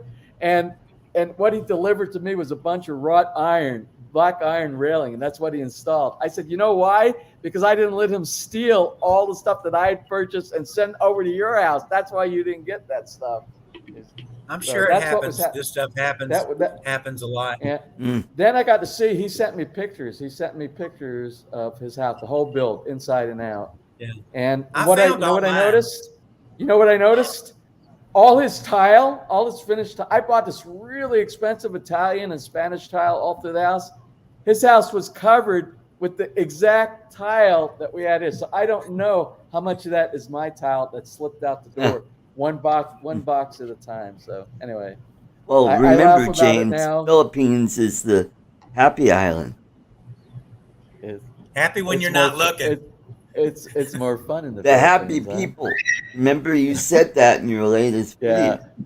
Well, they are. They are. They really are. They really are. But they're when it comes, we're talking about a total different area from the community and gatherings and there's giving and taking. But I had a lot of taking from me during the build. So Why do they all think we're rich?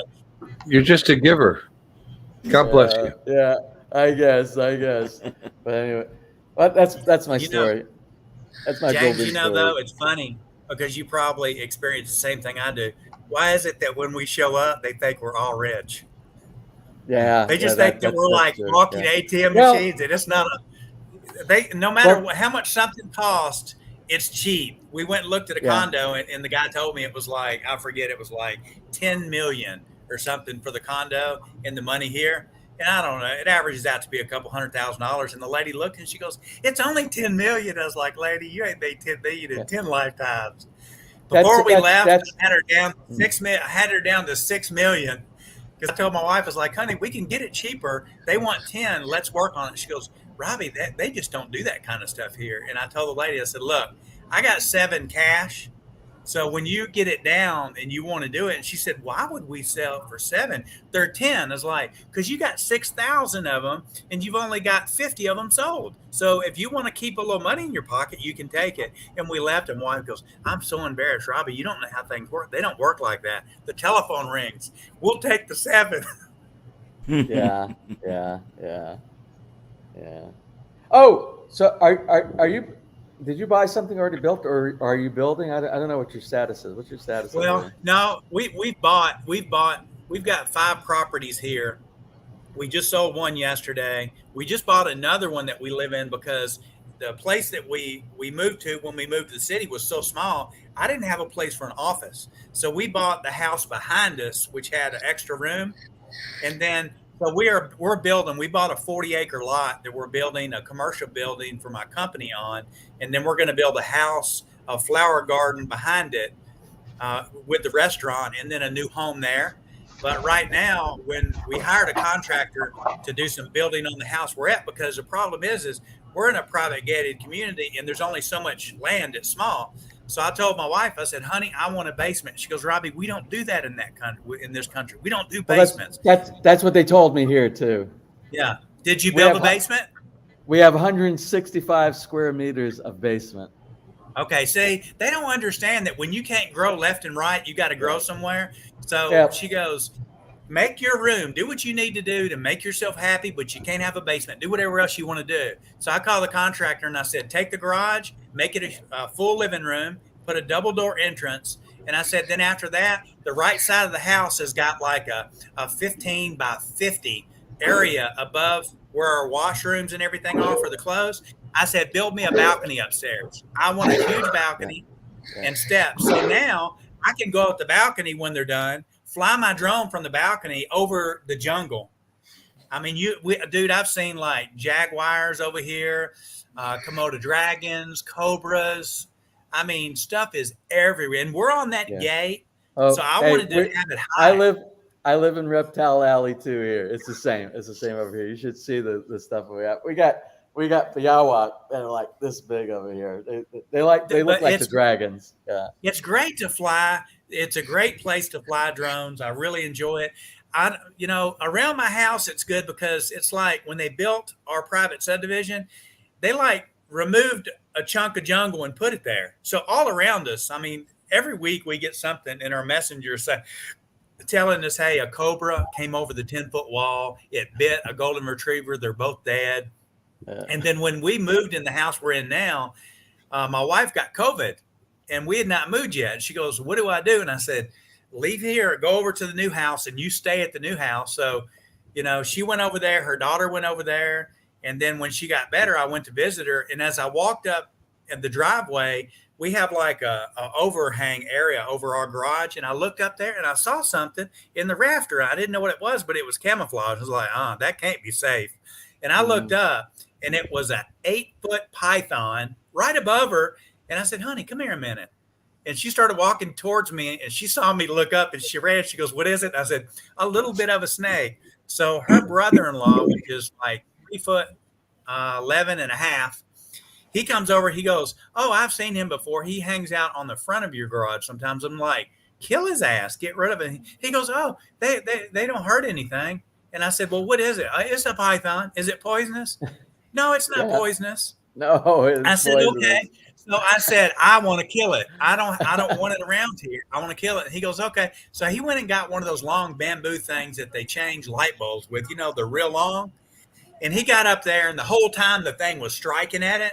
When it hit the ground, he ran so damn quick, and he ran in the corner, and the python was going towards him. So here I am beating him with a 3-inch piece of PVC on the ground, and he's yelling, oh God. I was like, don't worry, it's not poisonous. And he looked at me and goes, but it's got teeth. It's got teeth. And his head, is bigger than my damn hand was. Yeah. Well, that's like they have something over here called tuko. That's the sound that they make at nighttime. They go tuko, right? And although they don't have big fangs, they have little tiny teeth.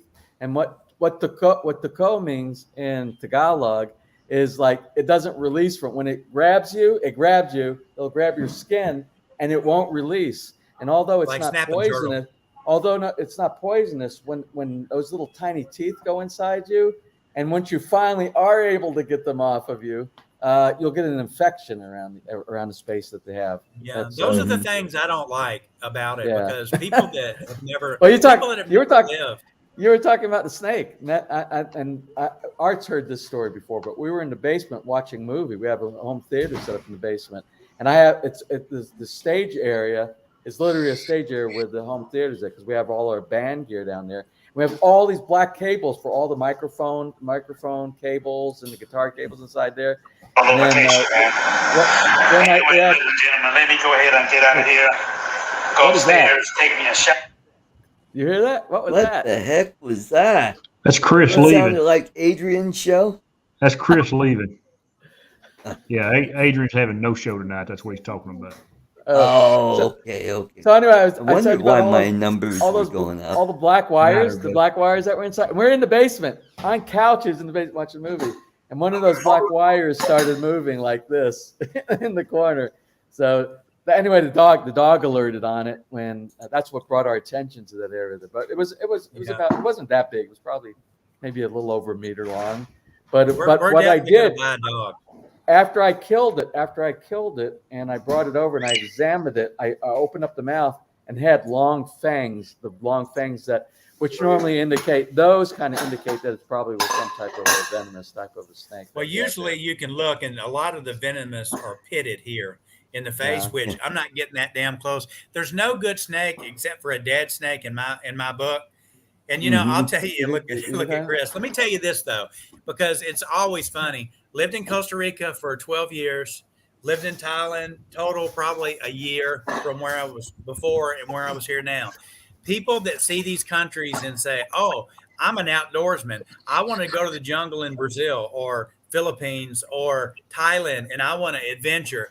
let me explain to you. When you see this shit on Discovery Channel and you're sitting in July on your leather couch with 2 air conditioners blowing on you and it's 65 degrees in the room, cut your damn air off for about 6 hours, then watch that video, because when your ass gets over here and you go out in that jungle, you ain't walking in a path, dude. You might have to walk over 6 foot thick brush. There's nowhere to walk. I mean, and these animals swarm in, under, and around this stuff. I mean, these jungles have been pushed out so far, and you want to stay away from your big jungles, like the area between Cambodia and Thailand. We're driving down the road, and I see this big, huge sign that looks like a Ghostbuster sign in the middle of the road. Look, somebody just stuck it there.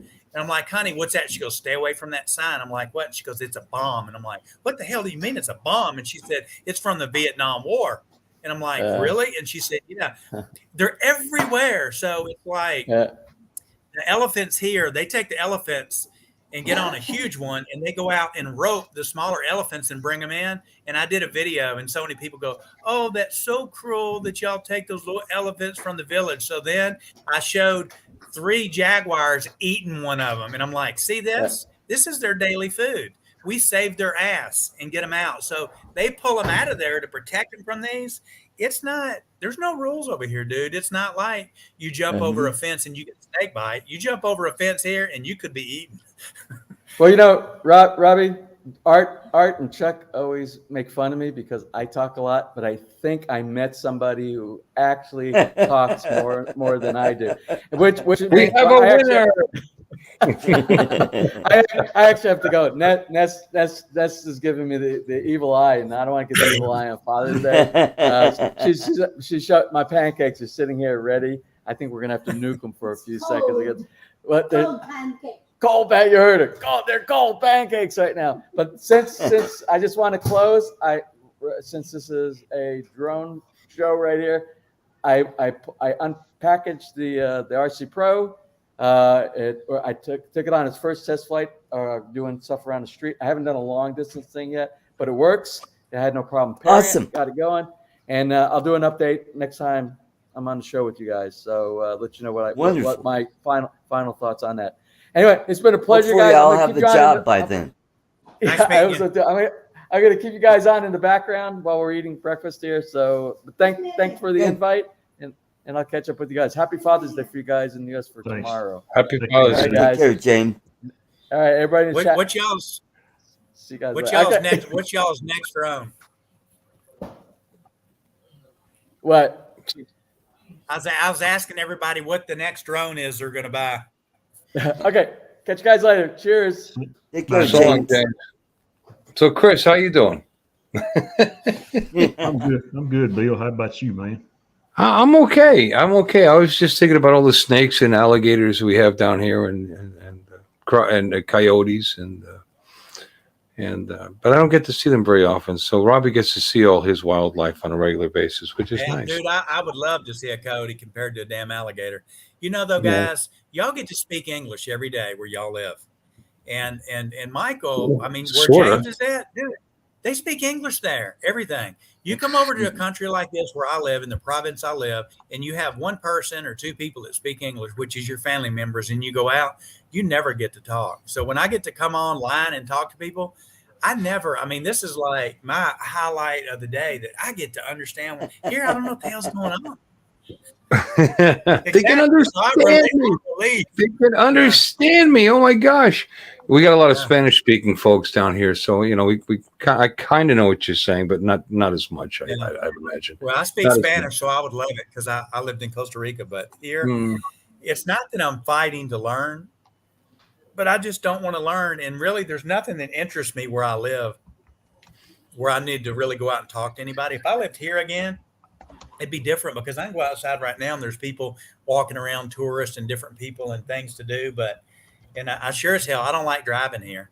I'll ride on my motorcycle on the back roads, but not on the main, because it's like, there's no rules, dude. It's like you're driving down the road and the guy's coming at you on a 1 lane, driving right in front of you, and he's bigger than you are. So you got to move. So, even though I have a good life here, we live good, we have nice stuff.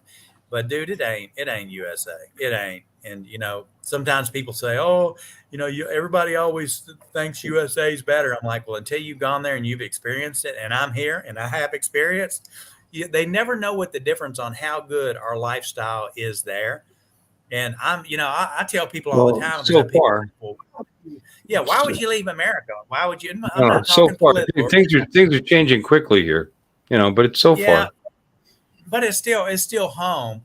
And people say, well, why would you abandon USA to go live in Asia? And I didn't do it because I love Asia. I did it because I love to travel.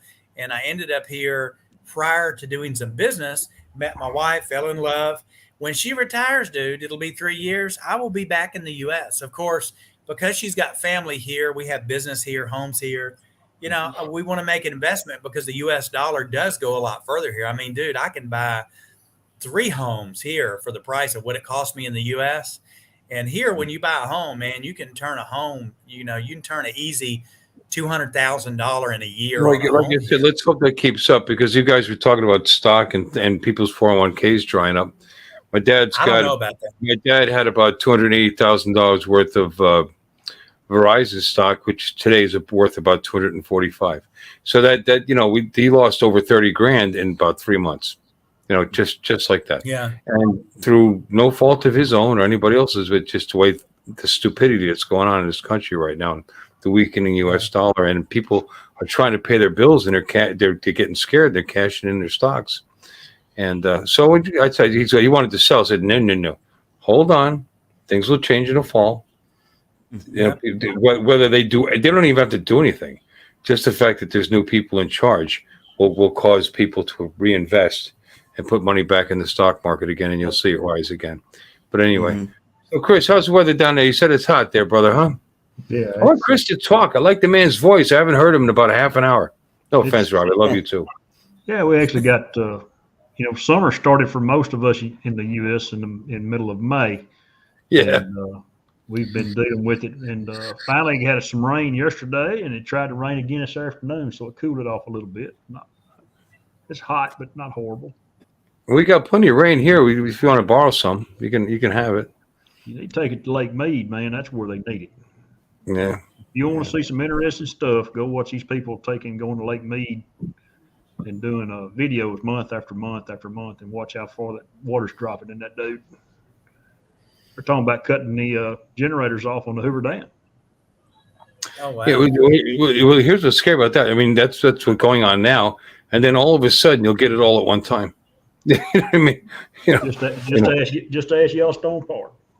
It'll all come at once, and you'll have all kinds of problems. Exactly. Now they're finding old boats that have sunken, and they're finding barrels with bodies in them, and it's a Las Vegas dump ground for the mafia. That's just Art's backyard. Yep. Truth. I won't cut out, Art. I got stuff out. All right. Thanks for coming, Chris. You bet, Rob. It's good to see you, Bill. Yeah. It's always a pleasure to see you, brother. Give me a call again sometime. Take care, buddy. Take care, guys. Look forward to it. Well, guys, I'm about ready to shut this bad boy down. We've been going on for 2.5 hours, so I want to thank everybody in the chat for coming, and we'll catch you all next week, and keep them flying. Bye-bye. I might go on live tonight.